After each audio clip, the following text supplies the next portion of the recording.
எல்லாரும் அவ்வளோ சந்தோஷமாக சிரித்த முகத்தோட ஆண்டவர் என் கூட பேசணும் அப்படின்னு சொல்லி வந்திருக்கிறீங்கல்ல. ஆண்டவர் நிச்சயமாக இந்த நாளில் உங்களோடு கூட இடைபடுவார். ஹல்லேலூயா. நம்ம ஆண்டவர் பேசுகிற தெய்வமாக இருக்கிறார். ஒவ்வொருவரோடு கூட பேசுகிற தெய்வனாக இருக்கிறார். ஆண்டவர் எப்போ என் கூட பேசுவார், அவருடைய வார்த்தையை நான் அப்படியே ஏற்றுக்கொண்டு என் வாழ்க்கையில் அப்பியாசிக்கணும் அப்படின்னு சொல்லி தாகத்தோடு அமர்ந்திருக்கிற ஒவ்வொருவரோடும் ஆண்டவர் இடைபடுகிறவராக இருக்கிறார். ஆண்டவருடைய வார்த்தையை தியானிக்கிறதுக்கு முன்பதாக நான் வந்திருக்கிற ஊழியத்திலிருந்து நீங்கள் ஜெபிப்பதற்காக சில காரியங்களை நான் உங்களோடு பகிர்ந்து கொள்ள நான் ஆசைப்படுகிறேன். 29 ஆண்டுகளுக்கு முன்பதாக ஒரு தனி மனிதன், கணேசன் என்ற ஒரு தனிநபரை, ஆண்டவரை அறியாத ஒரு நபரை ஆண்டவர் தொட்டார். எப்படி தொட்டார்னா, இருதய பலவீனத்தினால மரித்து போயிடுவீங்க அப்படின்னு சொல்லி டாக்டர் சொன்ன அவங்கள ஆண்டவர் தொட்டு சுகப்படுத்தினார். அப்போது ஒரு நாள் திடீர்னு ஒரு யோசனை வந்துச்சு, நம்ம சுகமாகணும்னு சொல்லி எத்தனையோ கடவுளை நம்ம வணங்கியிருக்கிறோமே, 10ஓட 11 தான் ஏசு கோயிலுக்கும் போனோம், ஏன் நம்ம ஏசு தான் சுகம் கொடுத்தார் அப்படின்னு சொல்லி நம்ம சொல்லணும் அப்படின்னு சொல்லி உள்ளத்தில் சந்தேகத்தோட, கிராமத்தில் ஒரு சின்ன வீடு இருக்கும், வீட்டில் 5-6 பிள்ளைங்க இருப்பாங்க, படுக்க இடம் இல்லைன்னா எங்கேயாவது ஒரு மரத்தடியில் இல்லை சத்திரத்தில் அப்படி படுத்திருக்கிறது வழக்கம் இல்லை. அவங்க ஒரு பாழடைஞ்ச ஒரு மண்டபத்தில் படுத்திருக்கிறாங்க. படுத்திருக்கும் போது காலையில் விடியற்காலை எழும்பி வீட்டுக்கு போகலாம் அப்படின்னு சொல்லி நினைக்கும் போது வெட் வஸ்திரம் தரிந்து ஒயிட் ட்ரெஸ் போட்டு அந்த அறைக்குள்ளாக ஒருவர் நின்று அழுது கொண்டே இருக்கிறார். கண்களில் இருந்து கண்ணீர் வடிந்து கொண்டே இருக்கிறது. அவர் சொன்ன வார்த்தை என்னன்னா, இந்த உலகத்தில் உள்ள அனைவருக்காகவும் நான் மரித்தேன், எல்லாரும் என்னை ஏற்றுக்கொள்ள வேண்டும் என்று சொல்லி நான் காத்திருக்கிறேன், ஆனால் என்னால் படைக்கப்பட்ட என் ஜனங்கள் என்னை அறியாமல் எங்கோ போய்கொண்டிருக்கிறார்களே அப்படின்னு சொல்லி ஏக்க பெருமூச்சோடு கண்களில் இருந்து கண்ணீர் வடிந்து கொண்டே இருந்ததான். அன்னை பார்க்குறாங்க, யாராவது ஒருத்தங்க அழுதா நமக்கும் கண்ணீர் வந்துடும்ல, இவங்களும் சேர்ந்து அழ ஆரம்பிக்கிறாங்க. அப்போ வெளியில் வாசலை கூட்டி தண்ணி தெளிக்கிற அக்கா கதவை தட்டுறாங்க. ஏன் கணேசன், எதுக்கு நீ அழுதுகிட்டு இருக்கிற, ஏன் ரொம்ப நேரமாக அழுற அப்படின்னு தட்டினதுக்கு அப்புறம் தான் ஐயோ அப்படின்னு சொல்லி பார்க்கும்போது அந்த வெண்ணாடை தரித்த மனிதரை காணலை. ஆனால் அவங்க உள்ளத்தில் குழப்பம், யார் இவர், யார் இவர் அப்படின்னு சொல்லி ஒவ்வொரு முறை ஏன் எல்லாத்துக்காகவும் அழுது கொண்டிருக்கிறார் என்று உள்ளத்தில் குழப்பத்தோடு இருக்கும்போது, சிவகாசின்னு ஒரு பட்டணம் இருக்குது, அதில் பஸ்ஸுக்காக காத்திருந்தாங்க. அது பக்கத்தில் ஒரு பாத்திர கடை வச்சிருக்கிற ஒரு அண்ணே கல்லாப்பட்டியில் ஒரு பெரிய பைபிளை வச்சு வாசித்துட்டு இருந்திருக்கிறாங்க. அப்போ அண்ணே கணேசன் அண்ணே கேட்டிருக்காங்க, நீங்கள் பைபிள்லாம் வாசிக்கிறீங்களே, இப்படி ஒரு 2-3 நாளுக்கு முன்னாடி ஒரு நபர் என்கிட்ட ரொம்ப அழுதார், ஒயிட் ட்ரெஸ் போட்டிருந்தார், இப்படியெல்லாம் சொல்லி அழுதார்னு சொன்னோன்னே அந்த வசனங்களையெல்லாம் அந்த கடைக்கார அண்ணே எடுத்து காமிச்சிருக்கிறாங்க.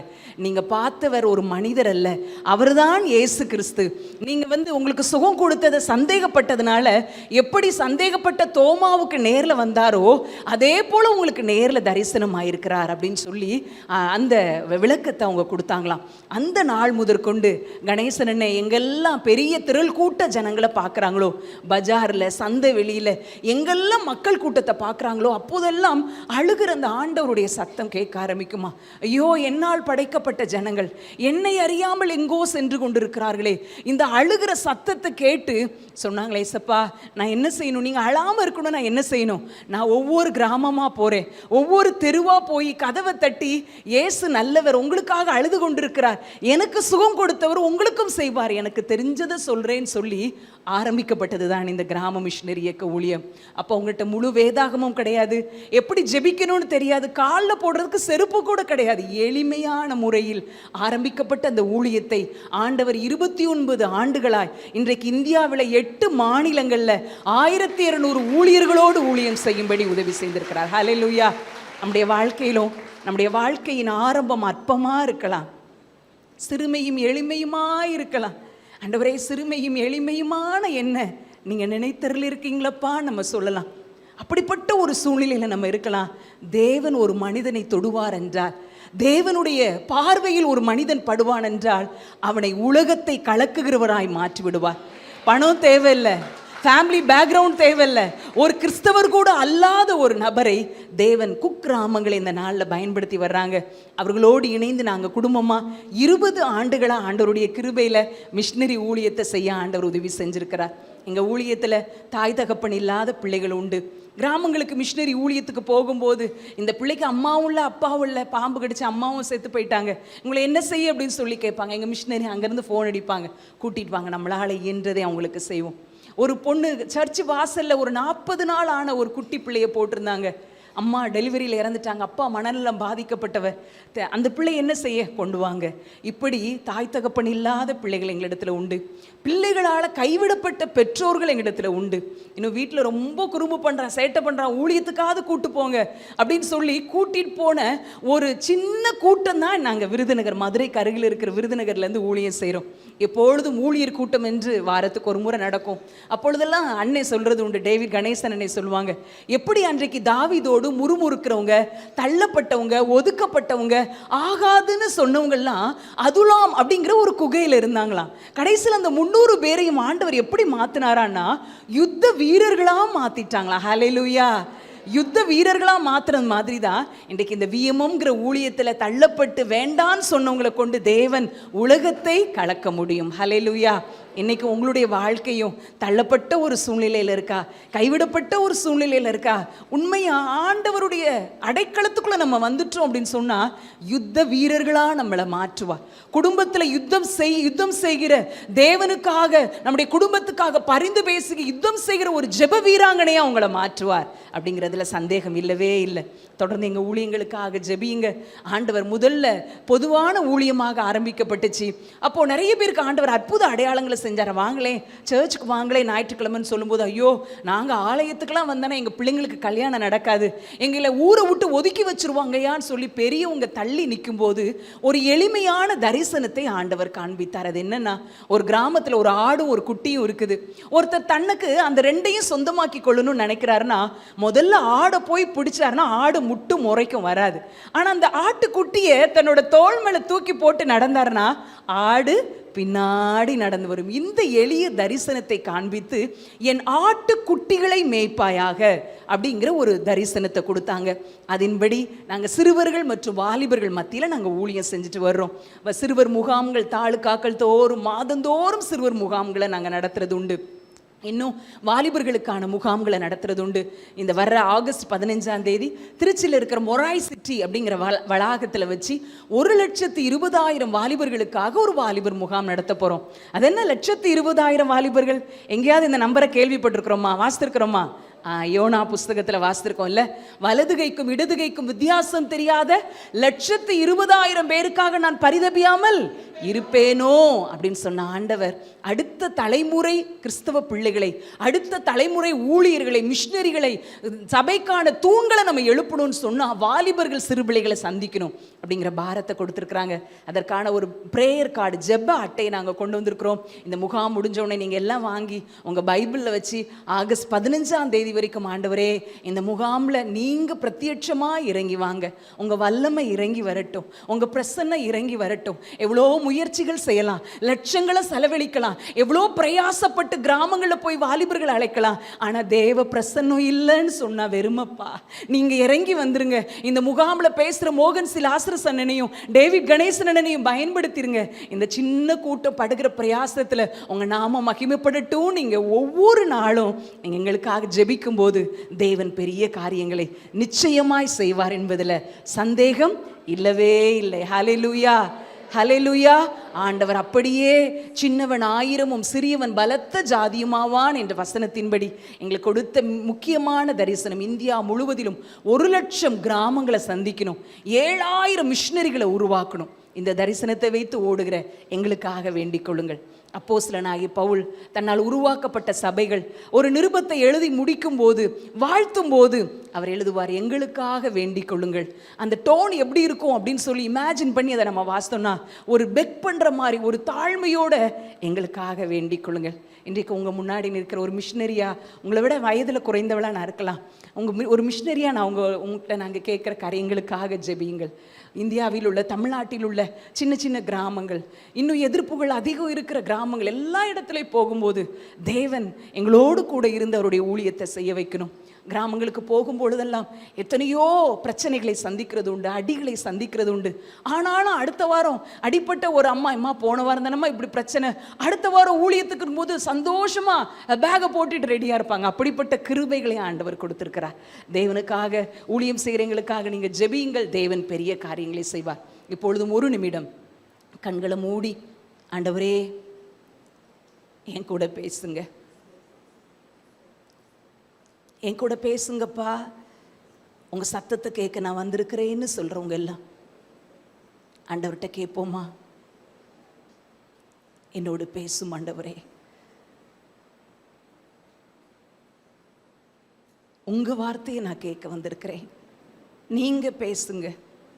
நீங்கள் பேசுனாதான் மாற்றம் உண்டாகும். நீங்கள் பேசுனாதான் எங்கள் வாழ்க்கை மாறும்பா. ஒரு மனிதனுடைய வார்த்தையை அல்ல, உம்முடைய வார்த்தையை கேட்க வந்திருக்கிறோன்னு ஆண்டவர்கிட்ட கேட்போமா? அன்பின் பிதாவே, அருமையான இந்த நாளிலே உம்மை வரவேற்று உம்மை ஆராதித்து ஆண்டவரே, உம்முடைய பிரசன்னத்தை இந்த ஆலயம் முழுவதும் நிரம்பி இருக்கும்படி செய்த கர்த்தாவே, உம்மை ஸ்தோத்தரிக்கிறோம். இப்பொழுதும் வார்த்தையாய் நீர் வருவீராக, வார்த்தையாய் நீர் வருவீராக. பேசுகிற அடிமையை மறைத்து கர்த்தர் வெளிப்படுவீராக. உம்முடைய நாமம் மகிமைப்படட்டும். துவக்கம் முதல் முடிவு வரைக்கும் உம்முடைய ஆளுகை இருக்கட்டும். இயேசுவின் மூலம் ஜெபிக்கிறேன் நல்ல பிதாவே, ஆமே ஆமே. அன்பான பாஸ்டர் அம்மா இந்த நாளின் முகாமுக்காக அழைத்த போது அந்த நாளிலிருந்து ஜெபித்து கொண்டே இருந்தேன். ஆண்டவரே, இந்த ஆலயத்துக்கு நான் போகணுமே அப்பா, உம்முடைய பிள்ளைகள் தாகத்தோடு வருவாங்களே, அவங்களுக்கு நான் என்ன வார்த்தை பேசணும்? எனக்கு தெரிஞ்ச பிரசங்கத்தை நான் செய்யலாம்ல அண்ணா, இல்லை ஆண்டவரே, எனக்கு தெரிஞ்ச காரியத்தை சொல்கிறதுக்காக நீங்கள் என்னை கூட்டு போல. அவங்களுடைய இருதயம் உங்களுக்கு தெரியும், யார் வருவாங்கன்னு உங்களுக்கு தெரியும்ப்பா, என்ன வார்த்தையை பேசணும் அப்படின்னு சொல்லி ஆண்டவர்கிட்ட ஜெபித்த போது ஆண்டவர் ஒரு வார்த்தையை என்னுடைய இருதயத்தில் வச்சாங்க. அந்த வார்த்தையை ஜீசஸே ஒரு பெண் கிட்ட சொல்கிற வார்த்தை. அந்த பெண்கிட்ட எந்த பெண்ணிடத்தில் அவர் அதை சொல்கிறாங்க அப்படின்னு சொன்னால், அந்த பெண் ஆண்டவரை மிக மிக மிக நேசித்த ஒரு பெண்மணியாக இருந்தாங்க. ஆண்டவர் சிலுவையை சுமந்து கொண்டு போகும்போது அவர் பின்னாடி அழுதுகிட்டே போகிறாங்க. ஆண்டவர் அவளுடைய வாழ்க்கையில் பெரிய அற்புதத்தை செஞ்சுருந்தாங்க. அதனால் அவள் ஆண்டவருக்காக ஊழியம் செய்த ஒரு பெண்ணாக இருந்தாங்க. சிலுவையை சுமக்கும் போதும் பின்னாடி போகிறாங்க. சிலுவையில் ஆண்டவர் தொங்கிக் கொண்டிருக்கும் போதும் சிலுவைக்கு அருகில் நின்று கண்ணீர் வடித்து ஆண்டவரை பார்த்து, அவருடைய வேதனையை பார்த்து கண்ணீர் வடிக்கிறாங்க. அது மாத்திரம் இல்லை, ஆண்டவர் சிலுவையில் மரித்து அடக்கம் பண்ணையாயிற்று. அந்த உயிர்த்தெழுந்த நாளின் காலை வேளையில் அதிக இருட்டோட ஆண்டவரை தேடி அந்த இடத்துக்கு போகிறாங்க. கல்லறையில் பெரிய கல் வைக்கப்பட்டிருக்குமே, நான் ஒரு பெண்ணு தானே, எப்படி நான் அதை தள்ள முடியும்? அப்படியெல்லாம் யோசிக்கவே இல்லை. என் ஆண்டவரை நான் பார்க்கணும். அவர் மேலே வச்சிருந்த அன்புனால அதிகாலையில் அதிக இருட்டோடு அவருடைய சீஷர்கள் எல்லாம் ஒரு இடத்துல இருக்கிறாங்க. ஆனால் ஒரு பெண்ணா ஆண்டவருடைய கல்லறை இடத்திற்கு போகிறாங்க. போனால் கல் புரட்டி தள்ளப்பட்டிருக்குது. கீழே குனிஞ்சு பார்க்குறாங்க, 2 தேவதூதர்கள் இருக்கிறாங்க. ஆண்டவருடைய சரீரத்தை சுற்றின அந்த துணி அந்த பக்கத்தில் இருக்குது. இவளுடைய இருதயமோ கலங்கி நின்றதையோ, இயேசுவனை பார்க்கணுன்னு வந்தேனே, அவருக்கு இந்த வாசனை திரவியங்களெல்லாம் நான் வைக்கணும்னு வந்தேனே, ஆனால் அவரை காணலையே, யாரோ எடுத்துகிட்டு போயிட்டாங்களே அப்படின்னு சொல்லி கலக்கத்தோடு நிற்கும்போது உங்களிடத்தில் சொன்ன வார்த்தையை இயேசு கிறிஸ்து அந்த பெண்ணிடத்தில் சொன்னார். ஸ்திரீயே, ஏன் அழுகிறாய்? ஹல்லேலூயா. ஸ்திரீயே, ஏன் அழுகிறாய்? மகதலேனா மரியாளே அந்த பெண், கண்ணீர் வடித்து கொண்டு நின்ற பெண் யாரு? மகதலேனா மரியாள். யோவான் எழுதின சுவிசேஷம் 20வது அதிகாரம் 15வது வசனத்தில் அந்த வார்த்தை போடப்பட்டிருக்கிறது. ஆண்டவர் கேட்குறாங்க, ஜீசஸ் கேட்குறாங்க, மரியாளை பார்த்து கேட்குறாங்க, ஸ்திரீயே ஏன் அழுகிறாய்? யாரை தேடுகிறாய்? ஹல்லேலூயா. எம்மா, நீ ஏம்மா அழுற? என் பின்னாடி அழுது கொண்டே சிலுவை சுமந்த நேரம் முதல், நான் சிலுவையில் தொங்கின நேரம் முதற்கொண்டு ஒவ்வொரு நாளும் நீ இந்த 3 நாட்களும் கண்ணீரோடு இருந்தியே, ஏன் அழுற?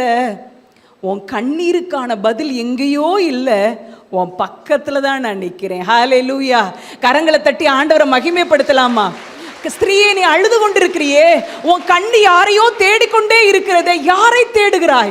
உன் கண்ணு தேடிக்கொண்டிருக்கிற நபர் உன் ஜெபத்துக்கான பதில், உன்னுடைய கண்ணீருக்கான பதில் எங்கோ தொலைவில் இல்லை, உன் அருகில தான் நான் நிற்கிறேன். ஹல்லேலூயா. ஆண்டவர் கொடுத்த வார்த்தை, வந்திருக்கிற என் பிள்ளைகளிடத்துல எல்லாம் சொல்லு, ஏம்மா அழுறேன் நான், நீ ஏன் அழுறேன்னு நான் கேட்டேன்னு சொல்லு. இந்த வார்த்தையை கேட்கும் போதே அவருடைய இருதயத்தின் காயத்தை நான் கட்டுவேன்.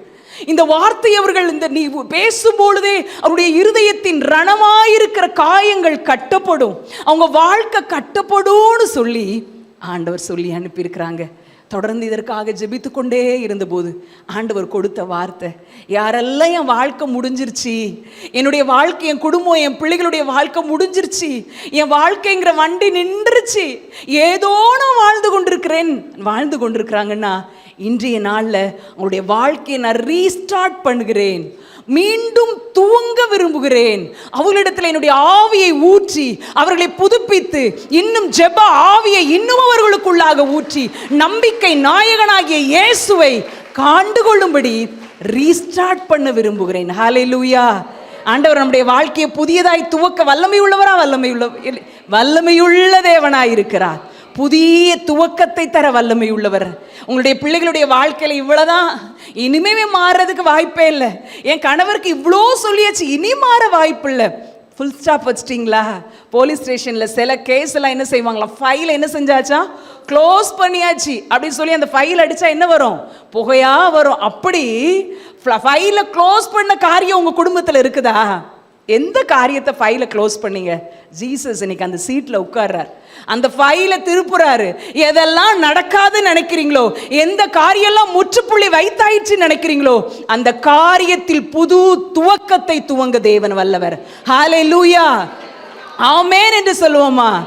ஆமென். ஹல்லேலூயா. இன்னைக்கு நம்ம கொஞ்ச நேரம் எதை தியானிக்க போறோம் அப்படின்னு சொன்னா, ஆண்டவராகிய இயேசு கிறிஸ்து எப்பொழுதெல்லாம் பெண்கள்லாம் கண்ணீர் விட்டு அழுதுகிட்டு இருந்தாங்களோ, அவங்க பக்கத்தில் வந்து அவங்க கண்ணீரை துடைக்க பல காரியத்தை, அவங்க கண்ணீரை துடைச்சதா வேதம் முழுவதிலும் நம்ம பார்க்க முடியும். பார்க்குறோமா? அக்கா சொன்னாங்க, ஜெபிக்கிற அக்கா சொன்னாங்க, ஆஹாரின் கண்ணீரை துடைச்சார் இல்லை? எத்தனை பேருடைய கண்ணீரை துடைத்த ஆண்டவர் இன்றைக்கு நம்முடைய கண்ணீரை துடைக்கும்படி இந்த இடத்துல பிரசன்னமாய் வந்திருக்கிறார். ஹல்லேலூயா. முதலாவது நம்ம ஒரு நபரை பார்க்க போகிறோம், ஒரு பெண்ணை பார்க்க போகிறோம். அவங்க யார் அப்படின்னு சொன்னால், அவங்க தன்னுடைய தனிப்பட்ட வாழ்க்கையில் இருக்கிற குறைவு, தன்னுடைய தனிப்பட்ட வாழ்க்கையில் இருக்கிற தேவைக்காக, தன்னுடைய தனிப்பட்ட வாழ்க்கையில் இருக்கிற வெறுமைக்காக அழுது கொண்டே இருந்த ஒரு மகள். அவங்கள பற்றி அவங்க குடும்பத்தாருக்கு தெரியும், அவங்க இருக்கிற சமுதாயத்துக்கு தெரியும். ஓ, அவளுக்கு இந்த குறை இருக்குது, அவளுக்கு இந்த தேவை இருக்குது, இந்த பிரச்சனை இருக்குது.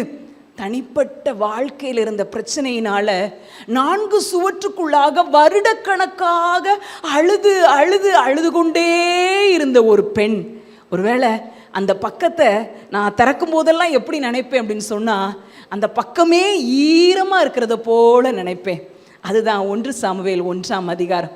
அந்த பக்கத்தை திறந்தாலே அந்த பேஜ், பைபிளில் இருக்கிற அந்த பேஜ் ஈரமாக இருக்கும். ஏன்னா அதில் போடப்பட்டிருக்கிறது, முதல் அதிகாரம் முழுவதும் போடப்பட்டிருக்கிறது அன்னாள் அழுதாள் என்று போடப்பட்டிருக்கும். அடுத்து மிகவும் அழுதாள் என்று போடப்பட்டிருக்கும். இன்னொரு வசனத்தில் மனம் கசந்து அழுதாள், மிகவும் அழுதாள், மனம் கசந்து அழுதாள். விண்ணப்பம் பண்ணினாள், பிரேயர் பண்ணினான் போடப்பட்டிருக்கும். ஜெபித்தாள், விண்ணப்பம் பண்ணினாள், வெகுநேரம் விண்ணப்பம் பண்ணினாள், இருதயத்தையே ஊற்றி விண்ணப்பம் பண்ணினார். அழுது கொண்டே இருந்த ஒரு பெண். அவளுடைய வாழ்க்கையில் ஒரு குறைவு இருந்துச்சு, குழந்தை இல்லை என்கிற ஒரு குறைவு. அந்த குறைவுனால அவளோடு கூட இருந்த பெனினாள் மனக்லேசம் அடையும்படி பேசிக்கொண்டே இருப்பாங்க, துக்கப்படும்படி பேசிக்கொண்டே இருப்பாங்க. அவ கண்ணீரை ஒவ்வொரு முறையும் ஆண்டவருடைய சமூகத்துக்கு, சர்ச்சுக்கு வரும்போது கூட சந்தோஷமா இருக்க முடியாது. ஆலயத்துக்கு வரும்போது கூட பெனினாள் தன்னுடைய துணிகரமான நாவினால துக்கப்படும்படி பேசி விடுவாள். ஆலயத்துக்கு வந்து சந்தோஷமா இருக்கலாமே, வருஷத்துக்கு ஒரு முறை தானே எல்கானா பலியிடும்படி கூட்டு வர்றாரு, அங்கேயும் வந்து அன்னாளை கண்ணீர் சிந்தும்படி வைப்பதற்காக கூடவே ஒரு பெனினாள் இருந்தாள்.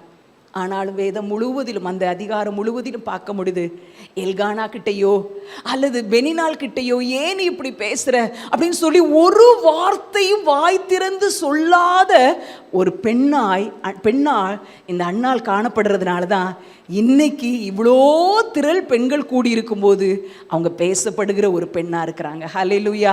அன்னாளுக்கு தெரியுமா? யோசிச்சு பாருங்க. நான் அழுகிற அழுக, நான் வடிக்கிற கண்ணீர், 4 சுவற்றுக்குள்ளாக நான் வடிக்கிற கண்ணீர், அது இத்தனை வருஷத்தில் 2025ஆம் வருஷத்தில் ஜூன் மாதம் 27ஆம் தேதி ஐபிஎ சர்ச்சில் இருக்கிற பெண்களுக்கெல்லாம் என்னை பற்றி பேச போகிறாங்கன்னு தெரிஞ்ச அழுதாங்க. தெரிஞ்சிருந்தா அழுது வச்சாங்க, நல்லா அழுது வைப்போம், அப்பந்தான் மிகவும் அழுதாள், மனக்கசந்து அழுதாள்னு போடப்பட்டாதான் பாயிண்ட் 3 பாயிண்ட் பேசுற கிடைக்கும் அப்படின்னு சொல்லி அழுதாங்க. ஒண்ணுமே தெரியாது, யாருக்குமே தெரியாது அவங்க அழுக. அவங்களுடைய கண்ணீரை அவங்களுடைய சேலை முந்தனையில தொடச்சி ஒவ்வொரு நாளும் கண்ணீர் வடிச்சிருப்பாங்க. அந்த தனிப்பட்ட தேவையை தேவன் பார்த்தார். ஹல்லேலூயா. இன்னைக்கு இங்கே அமர்ந்திருக்கிற உங்களுடைய வாழ்க்கையில தனிப்பட்ட விதத்தில் ஏதாவது ஒரு காரியத்துக்காக நீங்கள் அழுது கொண்டே இருக்கிறீங்களா? உங்களுடைய தனிப்பட்ட பர்சனல் காரியம், இது நிமித்தம் வருகிற ஒரு நிந்தை, இது நிமித்தம் வருகிற ஒரு அவமானம், இது நிமித்தம் யாரையுமே நான் ஃபேஸ் பண்ண முடியாம நான் இருக்கிறேனே அப்படின்னு சொல்லி அழுது கொண்டே இருக்கிறீங்களா? ஆண்டவர் என்ன சொல்றாங்க தெரியுமா? உங்க கண்ணீர் அவரை களிப்பா மாற்றுகிற தேவனா இருக்கிறாரா? நான் யோசித்து பார்த்தேன், அன்னாளுக்கு திருமணம் ஆனவுடன் ஒரு குழந்தை பிறந்திருக்கலாம், அல்லது திருமணமாகி சில வருஷத்துல ஜெபிக்க ஆரம்பிச்ச உடனே ஒரு குழந்தை பிறந்திருக்கலாம். ஆனா ஆண்டவர் நினைச்சது, அவர் ஒரு பெரிய தீர்க்கதரிசியாக ஒரு 7 விதமான ஊழியத்தை செய்கிற ஒரு சாமுவேலை கொடுக்கணுங்கிறதுக்காக, கண்ணீர் என்கிற விலைக்கிரயம் கொடுக்க வேண்டும் என்பதற்காக கண்ணீர் சிந்தும்படி நாட்கள் மாதங்களாயின, மாதங்கள் வருடங்களாய் மாறின.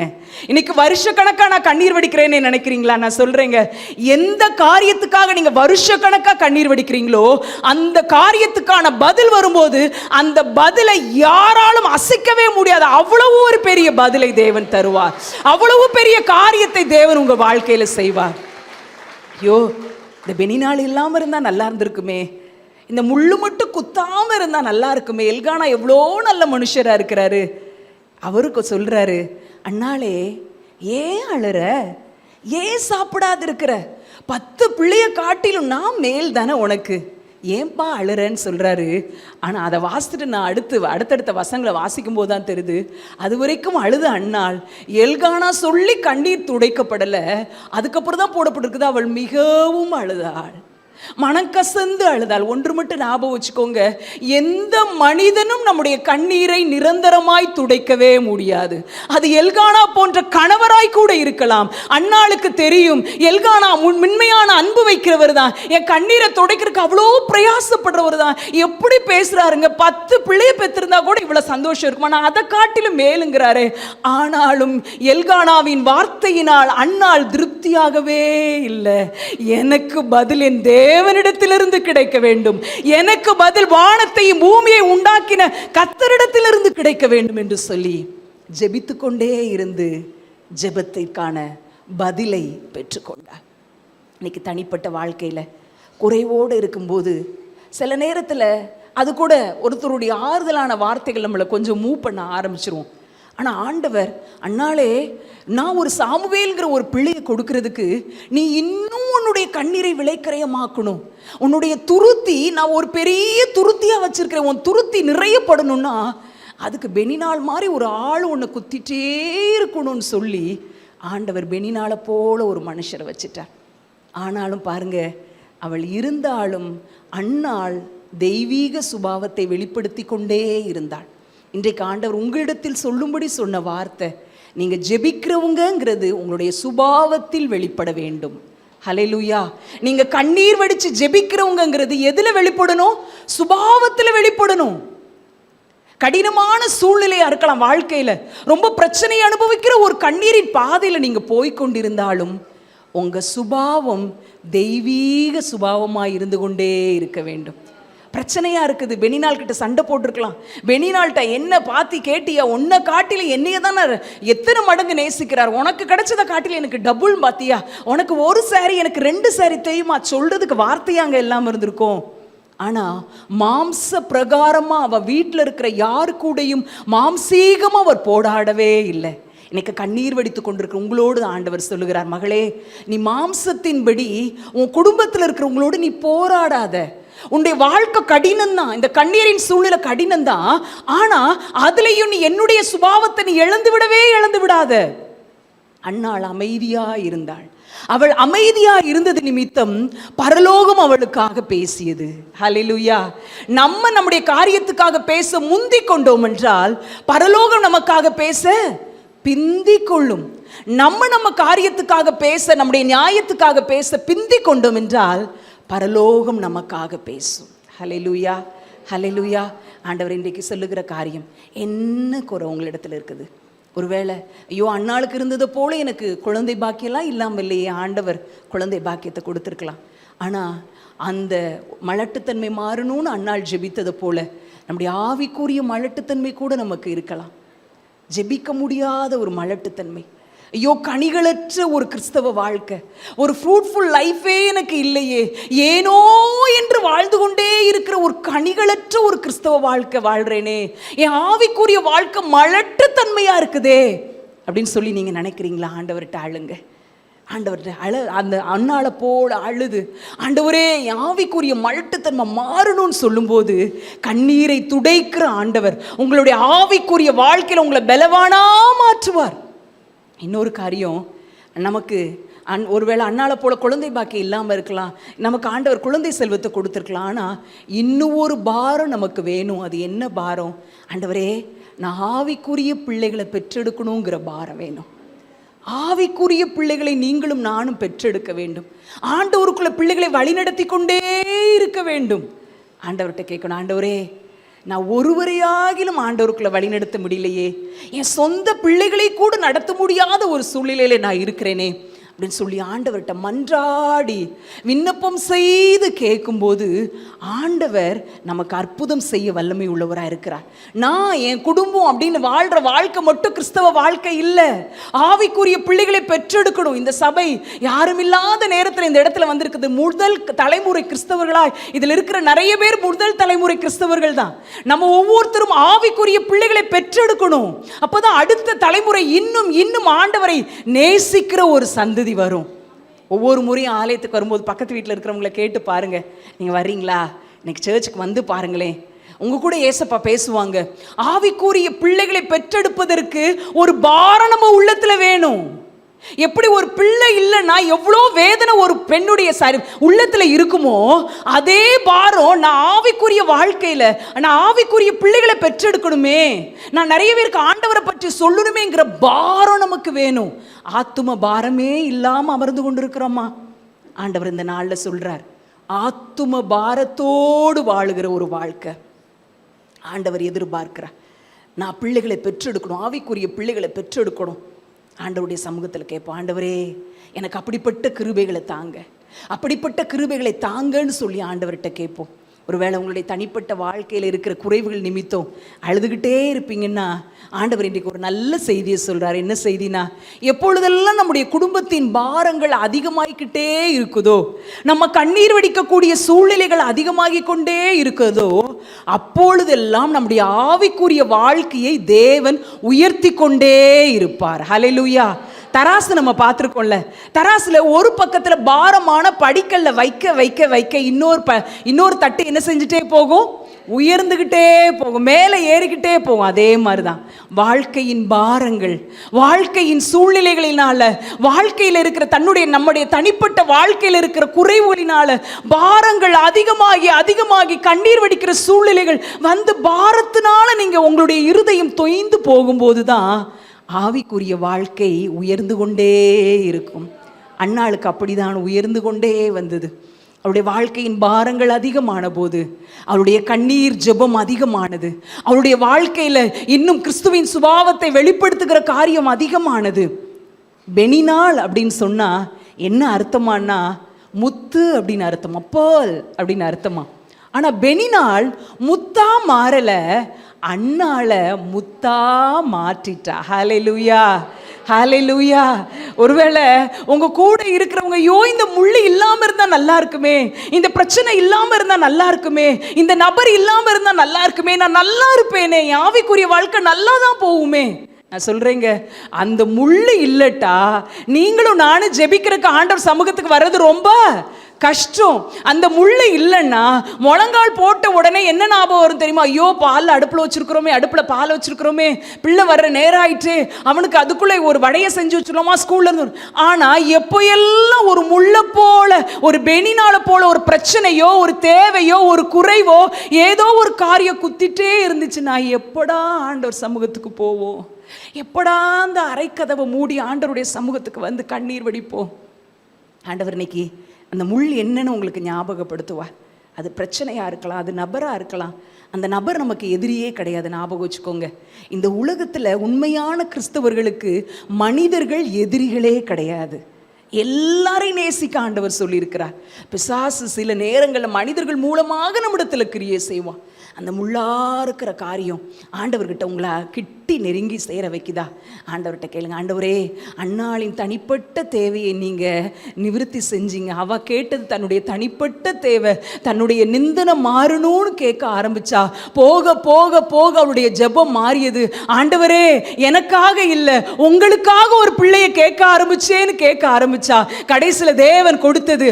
மலடியா இருந்தவள் 7 பெற்றாள் என்று சொல்லுகிறபடி 7 ஊழிய செய்கிற 7 வகையான ஒரு கிஃப்ட்டை பெற்ற, வரங்களை பெற்ற ஒரு தேவ மனிதனை கொடுத்தார். நம்ம வாழ்க்கையிலும் குறைவு, தனிப்பட்ட வாழ்க்கையில் இருக்கிற குறைவுக்காக நம்ம ஜோம்னு ஆரம்பிப்போம். ஆனா ஆவிக்குரியவர்களாக மாற மாற மாற மாற ஆண்டவருடைய சமூகத்தில் கண்ணீர் சிந்த சிந்த நம்முடைய தனிப்பட்ட தேவை நமக்கு மேலோங்கி நிற்காது. அந்த தனிப்பட்ட தேவையை நிவர்த்தி செய்கிறதுனால தேவன் எப்படியெல்லாம் மகிமைப்பட முடியும், தேவனுக்கு நான் எப்படியெல்லாம் பிரியமா இருக்க முடியுங்கிற எண்ணம் நம்முடைய உள்ளத்தில் உண்டாகிவிடும். ஹல்லேலூயா. அன்றைக்கு அன்னாளின் கண்ணீரை கண்ட கர்த்தர் இன்றைக்கு உங்களுடைய கண்ணீரை காண்கிறார். 4 சுவற்றுக்குள்ளே இருந்த அன்னாள் என்னை குறித்து நூற்றாண்டுகள், ஆயிரக்கணக்கான ஆண்டுகள் ஆனாலும் பேசப்பட முடியுமா அப்படின்னு சொல்லி அவன் நினச்சி கூட பார்க்கல. ஆனால் இன்னைக்கும் பேசப்படுகிற ஒரு அமைதலுள்ள பெண்ணாய் தேவன் நம்மிடத்தில் சொல்லிட்டாங்க. அன்னாளின் கண்ணீரை தொடச்சாங்க. அன்னாள் மூலம் ஒரு ஆலோசனையை நமக்கு சொல்லியிருக்கிறாங்க. உங்கள் வாழ்க்கையில் கண்ணீரின் அனுபவங்கள், கஷ்டப்படுகிற சூழ்நிலை வரும்போது கிறிஸ்தவ சுபாவத்தை மாத்திரம் நீங்கள் இழந்து விடாதிருங்கள். இல்லை, நம்ம அழகாக ஸ்கிட்டு பார்த்தோம். நல்ல அக்கா பேரெல்லாம் அழகாக இருக்குல்ல, ஆனால் கொழாயடியில் போய் நம்ம பேசுகிற வார்த்தை இல்லை. கிறிஸ்தவ சுபாவத்தை இழந்து விடாமல் வாழ்ந்த அன்னாள் பேசப்படுகிறாள். நீங்களும் நானும் ஜெபிக்கலாங்க. நீங்கள் ஜெபிக்கிறவங்கிறது எதில் தெரியும்? உங்களுடைய சுபாவத்தில் தான் வெளிப்படணும். நீங்கள் ஜெபிக்கிற பெண்மணி அப்படிங்கிறது உங்கள் தெருவுக்கு நீங்கள் கிறிஸ்தவர்கள்ங்கிறது எதில் தெரியணும்?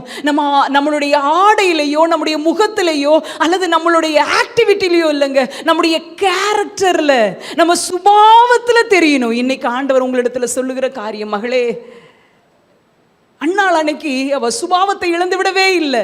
அந்த காட்லி நேச்சரை, அந்த தெய்வீக சுபாவத்தை, தேவன் தனக்கு கொடுத்த சுபாவத்தை இழந்து விடவே இல்லை. உங்க வாழ்க்கையில பிரச்சனை வரும்போது கத்தி குமிச்சிடுறோமா? நம்ம நியாயத்துக்காக போராடிடுறோமா? மாம்சத்தின்படி பேசிடுறோமா?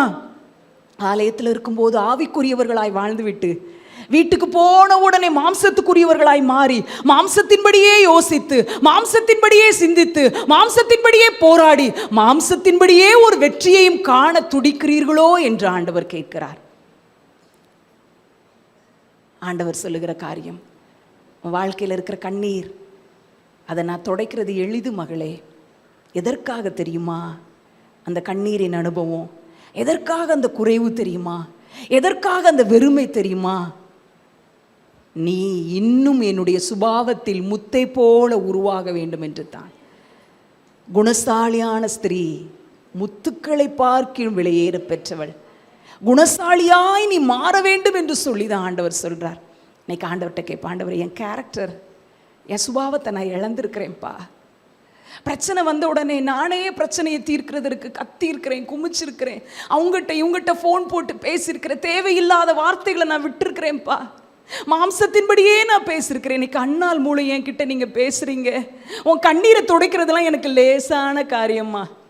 உன் கண்ணீரை துடைக்கிறது எனக்கு லேசான காரியம். ஆனால் இந்த அனுபவத்தில் நீ எதை கற்றுக்கொள்ள வேண்டும் என்று நான் விரும்புகிறேன்? உன் சுபாவம் மாறணும்னு நான் விரும்புகிறேன்.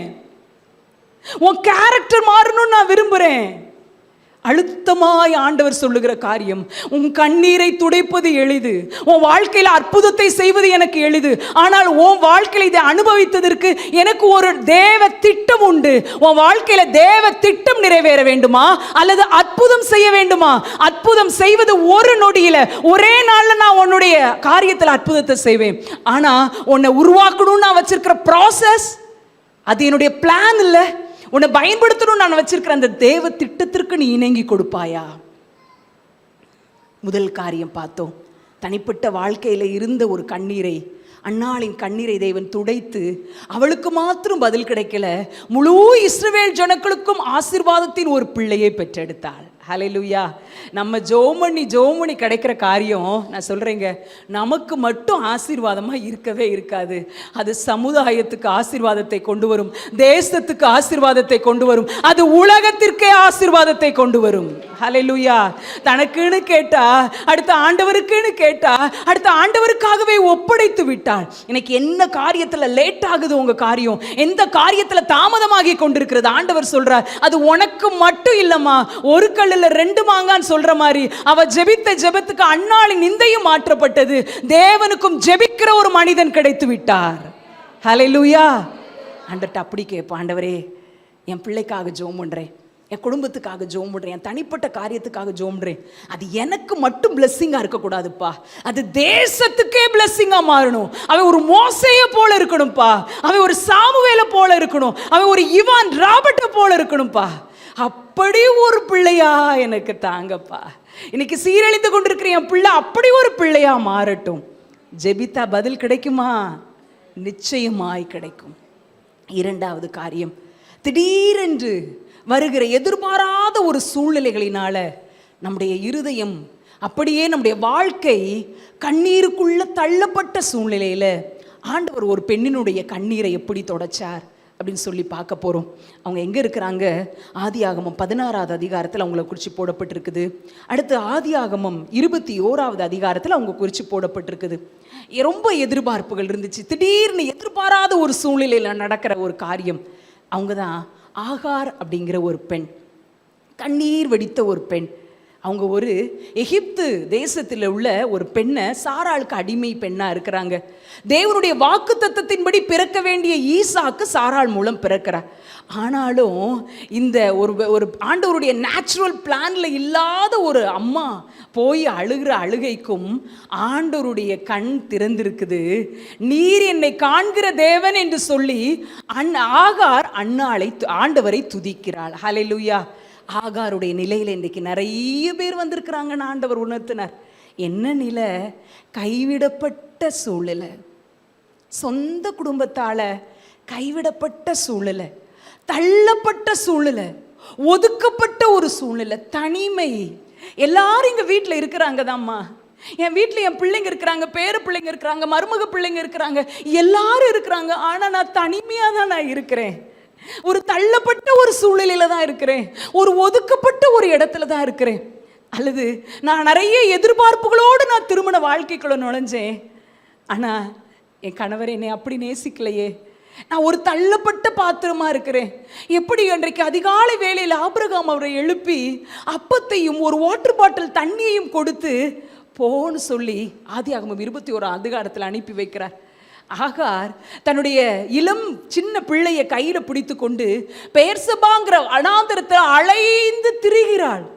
எங்க போனோன்னு தெரியல, ஃப்ரம் அட்ரஸ் தெரியும், ஆகாருக்கு எங்க இருந்து கிளம்பணும்னு தெரியும், டூ அட்ரஸ் எங்க போறோன்னு தெரியாது. அழுது புலம்புற, ஐயோ தண்ணியில் பாட்டில் இருக்கிற தண்ணி குறைஞ்சு போதே, பாட்டில் இருக்கிற தண்ணி காலியாக போகுது, என் பிள்ளைக்கு நான் தண்ணீர் கேட்டால் என்ன செய்வேன், என் பிள்ளை அழுகிறத நான் பார்க்க மாட்டேன்னு சொல்லி ஆகார் தனித்து விடப்பட்டவளாக கண்ணீர் வடிக்கிற அனுபவத்தோடு கண்ணீரோடு காணப்படுறா. அப்போ கர்த்தருடைய சத்தம் கேட்கப்படுது, சாராளின் அடிமை பெண்ணாகி ஆகாரே. நம்ம நினைக்கிறோம் ஆண்டவர்கிட்ட பேசிட்டே இருக்கிறவங்க கூட தான் ஆண்டவர் பேசுவார். நான் ஆண்டவர்கிட்ட தூரமாக இருக்கிறேனோ, என் குடும்பத்தின் சூழ்நிலை, என் வாழ்க்கையில் இருக்கிற பிரச்சனை எல்லாத்தையும் நான் பார்த்து நான் ஆண்டவரை விட்டே பின்வாங்கின ஒரு சூழ்நிலையில் நான் இருக்கிறேனே, என்கிட்ட அவர் பேசுவாரா, என் கண்ணீரை அவர் துடைப்பாரான்னு நினைக்கிறோம். அவர் சொல்றாரு, ஆகாரே ஆகாரே, பெயரை சொல்லி கூப்பிடுறாரியா. உங்களுடைய என்னுடைய பெயரை சொல்லி கூப்பிடுகிற ஒரு தெய்வம் உண்டு, அவர் அருகில் தான் இருக்கிறார். ஆகாரே என்று கூப்பிட்ட தேவன் எந்த நடு ராத்திரியில கணவனுடைய சூழ்நிலையை எண்ணி, கணவனுடைய பரிதாப நிலையை எண்ணி, பிள்ளைகளுடைய மோசமான நடத்தை எண்ணி கண்ணீர் வடித்து சிவற்றுப்புறமாக திரும்பி அழுறீங்களோ, அப்போ உங்க தோளை தட்டி உங்க பெயரை சொல்லி கூப்பிடுவார், ஆகாரே ஒரு நீரூற்றை நான் வச்சிருக்கேன்ப்பா. நீ உன் கணவருக்காக அழுகிற காரியத்தில் ஒரு நீரூற்று உண்டு. உன் பிள்ளைகளுக்காக நீ கண்ணீர் வடிக்கிற காரியத்தில் அவங்க வாழ வைக்கும்படி ஒரு நீரூற்று உண்டு.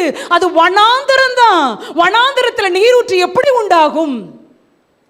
வனாந்தரத்தில் வழியை உண்டாக்குகிற தேவன், வனாந்தரத்தில் நீரூற்ற உண்டாக்குகிற தேவன். இன்னைக்கு ஆண்டவர் சொல்றார், வனாந்தரமா உன் வாழ்க்கை இருக்கா? எந்த பக்கம் போகணும்? டூ அட்ரஸே இல்லையா? போகிறதுக்கு டூ அட்ரஸ் இல்லையே, நான் எங்க போவேன்?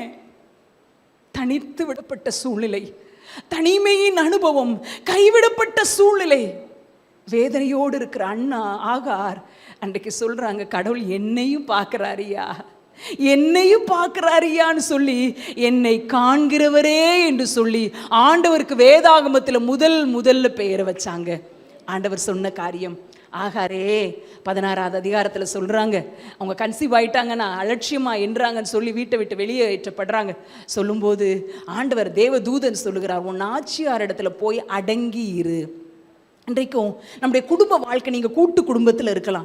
நிறைய காரியத்தில் கூட்டு குடும்பத்தில் இருக்கும்போது ஒரு கைவிடப்பட்ட நிலை அல்லது பொருளாதாரத்தில் நெருக்கடியில் ஒன்றுமே சொல்ல முடியாத நிலையில் இருந்தாலும் ஆண்டவர் இன்றைக்கு உங்களுக்கு சொல்லுகிற காரியம், நான் உங்களை உயர்த்தும்படிக்கு ஒரு குறிப்பிட்ட காலத்தை வச்சிருக்கிறேன், உன் வாழ்க்கையை ஆசீர்வதிக்கும்படி ஒரு குறிப்பிட்ட நேரத்தை வச்சிருக்கிறேன்.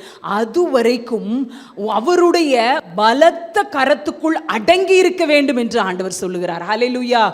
ஆண்டவருடைய பலத்த கரம் ஒன்று உள்ளது, அந்த கரத்துக்குள் அடங்கி இருக்க வேண்டும். என்னுடைய வாழ்க்கையில் படித்து முடிச்சு காலேஜ் போகணும், டீச்சர் ட்ரைனிங் படிக்கணும் அப்படின்னு இருக்கிற நேரத்தில் எதிர்பாராத விதமாக ஒரு பெரிய கண்ணீரின் பாதை, எதிர்பார்க்கவே இல்லை, சந்தோஷமாக நம்ம காலேஜ் போகணும் அப்படின்னு நினச்சிட்டு இருக்க நேரத்தில் என்னுடைய தாய் ஆரோக்கியமாக இருந்த என்னுடைய தாய் படுத்த படுக்கையாயிட்டாங்க. அவங்கள கவனிக்கணும் அப்படின்னு சொன்னால் 17 வயது 18 வயது நிரம்பி நான் தான் கவனிக்கணும். அப்போ கவனிக்கணும் அப்படிங்கும்போது படிக்கிறதுக்கு எங்கேயுமே போக முடியாத ஒரு சூழ்நிலை. படுத்த படுக்கையாக இருந்த அவங்கள நான் ஒவ்வொரு முறையும் பார்க்கும்போது, என்னோட கூட சேர்ந்து படித்த +2 படித்தவங்க, மார்க் கம்மியாக எடுத்தவங்கெல்லாம் காலேஜுக்கு போகிறத சூழ்நிலையை பார்க்கும்போது நான் அழுவேன். ஆண்டவர்கிட்ட அழுவேன். எனக்கு வேற ஒன்றும் ரொம்பலாம் பெருசாக ஜெபிக்கவே தெரியாது. சிறு பிள்ளையை போல் ஆண்டவர்கிட்ட அழுவேன்.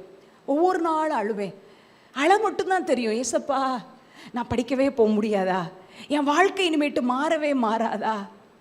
இவ்வளோ பேர் உடன் பிறந்தவர்களோடு பறந்தது உண்மைதான். ஆனால் இன்னைக்கு ஒரு பெரிய குடும்பத்தின் பொறுப்பை என் மேலே, இளம் பிராயத்தில் இருக்கிற என் மேலே இவ்வளோ பெரிய குடும்பத்தின் பொறுப்பை வச்சிருக்கிறீங்களே. திருமணமாகாத அண்ணன், கடைக்கு போகிற அப்பா, படுத்த படுக்கையாக இருக்கிற அம்மா, இவங்களெல்லாம் கவனிக்கிற ஒரு பெரிய பொறுப்பை கொடுத்துருக்குறீங்களே. நான் சொல்கிறேங்க, ஆண்டவர் பிரத்யட்சமான சத்தமெல்லாம் எனக்கு கேட்கப்படலை. மகளே, கொஞ்சம் வருஷம்தான், நீ அதை சகிச்சுக்கோ. அப்படியெல்லாம் ஒன்றுமே தெரியாது. ஓஷிப்பில் சிஸ்டர் நடத்துகிற மாதிரி தான். இப்போ எங்கே இருக்க? 20 அடி தெரியுதா? அந்த 20 அடி போனோன்னே அடுத்த 20 அடி தெரியும். அதை போல தான் ஒவ்வொரு நாளும் காலையிலே 3 மணிக்கு எழும்புவேன். ஏன்னா எனக்கு வேற யாருமே கிடையாது. என் நெருக்கத்தை மாற்றுவதற்கு, என் கண்ணீரை ஆண்டவருடைய சமூகத்தில் மாத்திரம்தான் நான் சொல்ல முடியும். அவரை தவிர ஒருத்தருமே இல்லை. 3 மணிக்கு அலாரம் வச்சு எழும்புவேன். அது வரைக்கும் 5 நிமிஷத்துக்கு அகில உலகத்துக்காக ஜெபித்த ஆள் நான். பிறந்ததுலேருந்து கிறிஸ்தவ குடும்பம், கிறிஸ்தவ கிராமம், கிறிஸ்தவ வாசனையை தவிர வேற ஒரு சினிமா பாடலோ நடிகர்களை கூட ஒருத்தருமே தெரியாது 10வது படிக்கிற வரைக்கும். அன்றைக்கு பாரங்கள் அதிகமானப்போ வீட்டின் கதவை, ஒரு டைனிங் ஹாலோட ரூமை மூடி முழங்கால் போட்டு ஏசப்பாட்ட சொன்னேன், ஏசப்பா, எனக்கு முழங்கால் போட்டு பரமண்டலங்களில் இருக்கிற எங்கள் பிதாவேன்னு சொல்லி ஃபார்மலாக ஜெபிக்க ஆரம்பித்தேன்னா 5 நிமிஷத்துக்கு மேலே எனக்கு ஜெபிக்க தெரியாது. ஆண்டவரே, ஒன்று செய்கிறேன்ப்பா. ஆண்டவரே, என்னெல்லாம் என் உள்ளத்தில் கவலையாக இருக்கோ அதெல்லாம் உங்கள்கிட்ட சொல்கிறேன். 2 பேரும் உட்கார அளவுக்கு இந்த போர்வையை நான் விரிச்சுக்கிறேன். நீங்கள் ஒரு பக்கம் உட்காருங்க, நான் ஒரு பக்கம் உட்காடுறேன். ஒவ்வொரு நாளும் நான் சொன்ன காரியம், காலையில் என்ன உப்புமா செய்யணும்னு ஏசப்பாட்ட சொல்லுவீங்க. நீங்கள் நம்புவீங்களோ நம்ப மாட்டீங்களோ தெரியாது. ஏசப்பாட்ட சொல்லுவேன், ஏசப்பா இன்னைக்கு உப்புமா செய்யணும். அது கூட உதிரியாக எனக்கு செய்ய தெரியாதுல்ல, அதை எங்கள் சின்ன அண்ணே சாப்பிட மாட்டான், எனக்கு அதை செய்யறதுக்கு நீங்கள் உதவி செய்வீங்களா அப்படின்னு சொல்லி கேட்பேன். இதை செய்யணும் ஏசப்பா. இன்னைக்கு அம்மாவை ஒவ்வொரு முறையும் பல் தேய்க்கிறதுக்கு ப்ரஷ்ஷில் பேஸ்ட் வச்சு கொடுத்து அந்த நுரைய துப்புறக்கு கப்பு பிடிக்கிறதுலேருந்து ராத்திரி பல முறையும் உங்களுக்கு டாய்லெட்டுக்கு எழும்புறதுக்கு உதவி செய்கிற வரைக்கும் அனைத்தையும் செய்ய வேண்டும். இடது பக்க எல்லா உறுப்புகளும் செயலிழந்து போயிடுச்சு. அப்போ ஏசப்பாட்ட சொல்லுவேன், ஏசப்பா, அம்மாவுக்கு ஃபிசியோதெரபி செய்யணும். ஒவ்வொரு நாளும் வெளியிலேருந்து ஃபிசியோதெரபி வந்தால் ஒவ்வொரு நாளும் 300 ரூபா கொடுக்கணும். அது ஒரு நாள் கற்றுக் கொடுத்தது நான் வாரம் முழுவதும் எப்போ எல்லாம் ஃப்ரீயாக இருக்கணும் செய்து கொண்டே இருக்கணும். ஒவ்வொரு முறையும் அவங்கள நான் தூக்கணும்ப்பா. தூக்கும்போது அம்மா வெயிட்டாக இருக்கிறாங்க.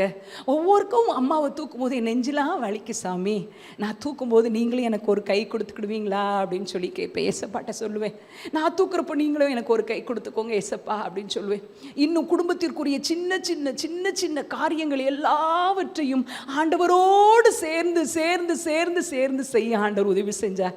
நான் சொல்லுவேன், அதுதான் அவருடைய பலத்த கரம். அன்னைக்கு எனக்கு தெரியாது, நம்ம ஊழியத்துக்கு வருவோம், நமக்கு ஊழியம் செய்கிற ஒரு மாப்பிள்ளையை திருமணம் பண்ணி கொடுப்பாங்க, ஆண்டவர் ஊழியம் செய்கிற கிருபையையும் அபிஷேகத்தை நமக்கு தருவார். யாருனே தெரியாம இந்த இடத்துல கூடியிருக்கிற ஆயிரக்கணக்கான பெண்கள் முன்னாடி ஆண்டவர் நிறுத்துவார். எனக்கு 2 பேர் முன்னாடி கூட நின்று பேசுறதுக்கு எனக்கு தைரியம் இருக்காதம்மா. நான் 12வது வரைக்கும் படித்து வருடக்கணக்காக கிட்டத்தட்ட 8 ஆண்டுகள் வீட்டுக்குள்ளாக அவருடைய பலத்த கரத்துக்குள்ள அடங்கிரு என்ற வசனத்தை கூட, இந்த காரியம் தான், இந்த ப்ராசஸ் தான் என் வாழ்க்கையில் நடக்குன்னு கூட தெரியாம ஒவ்வொரு நாளும் ஆண்டவர்கிட்ட கேட்பேன். எப்படி சாம்பார் வைக்கணும்னு எனக்கு தெரியாதப்பா, எப்படி இதை செய்யணும்னு தெரியாதே, எப்படி பேசணும்னு தெரியாதே, இதெல்லாம் எனக்கு கற்றுத்தாங்க ஆவியானவரே. இப்போது இருக்கிறத போல யூடியூபோ சோஷியல் மீடியாவோ இல்லை, அநேக புத்தகங்கள் கூட இல்லை, டிவியில் கூட காலையில் கொஞ்ச நேரம் தான் அந்த கிறிஸ்தவ ப்ரோக்ராம் வரும். அப்போது அனுதின அன்றாட வேலை செய்கிறதையெல்லாம் ஜபமாக மாற்றினேன். வீட்டை பெருக்கும் பொழுது ஜோமனும், ஏசப்பா நேற்று பெருக்கின வீடு தான் இன்னைக்கு மறுபடியும் அழுக்காயிருச்சு, அதே மாதிரி தான் நேற்று எவ்வளோ நேரம் நான் அழுது ஜோமுன்னே, மறுபடியும் என் இருதயத்தில் சில பாவ எண்ணங்கள் வந்துருச்சு ஏசப்பா, வாலிபத்திற்குரிய இச்சை என் உள்ளத்தில் வந்துருச்சு ஏசப்பா, என்னைய இன்னைக்கு நான் வீட்டை பெருக்கிற மாதிரி மறுபடியும் என் இருதயத்தை கழுவிருங்க ஆண்டவரேன்னு சொல்லி ஜெபிப்பேன்.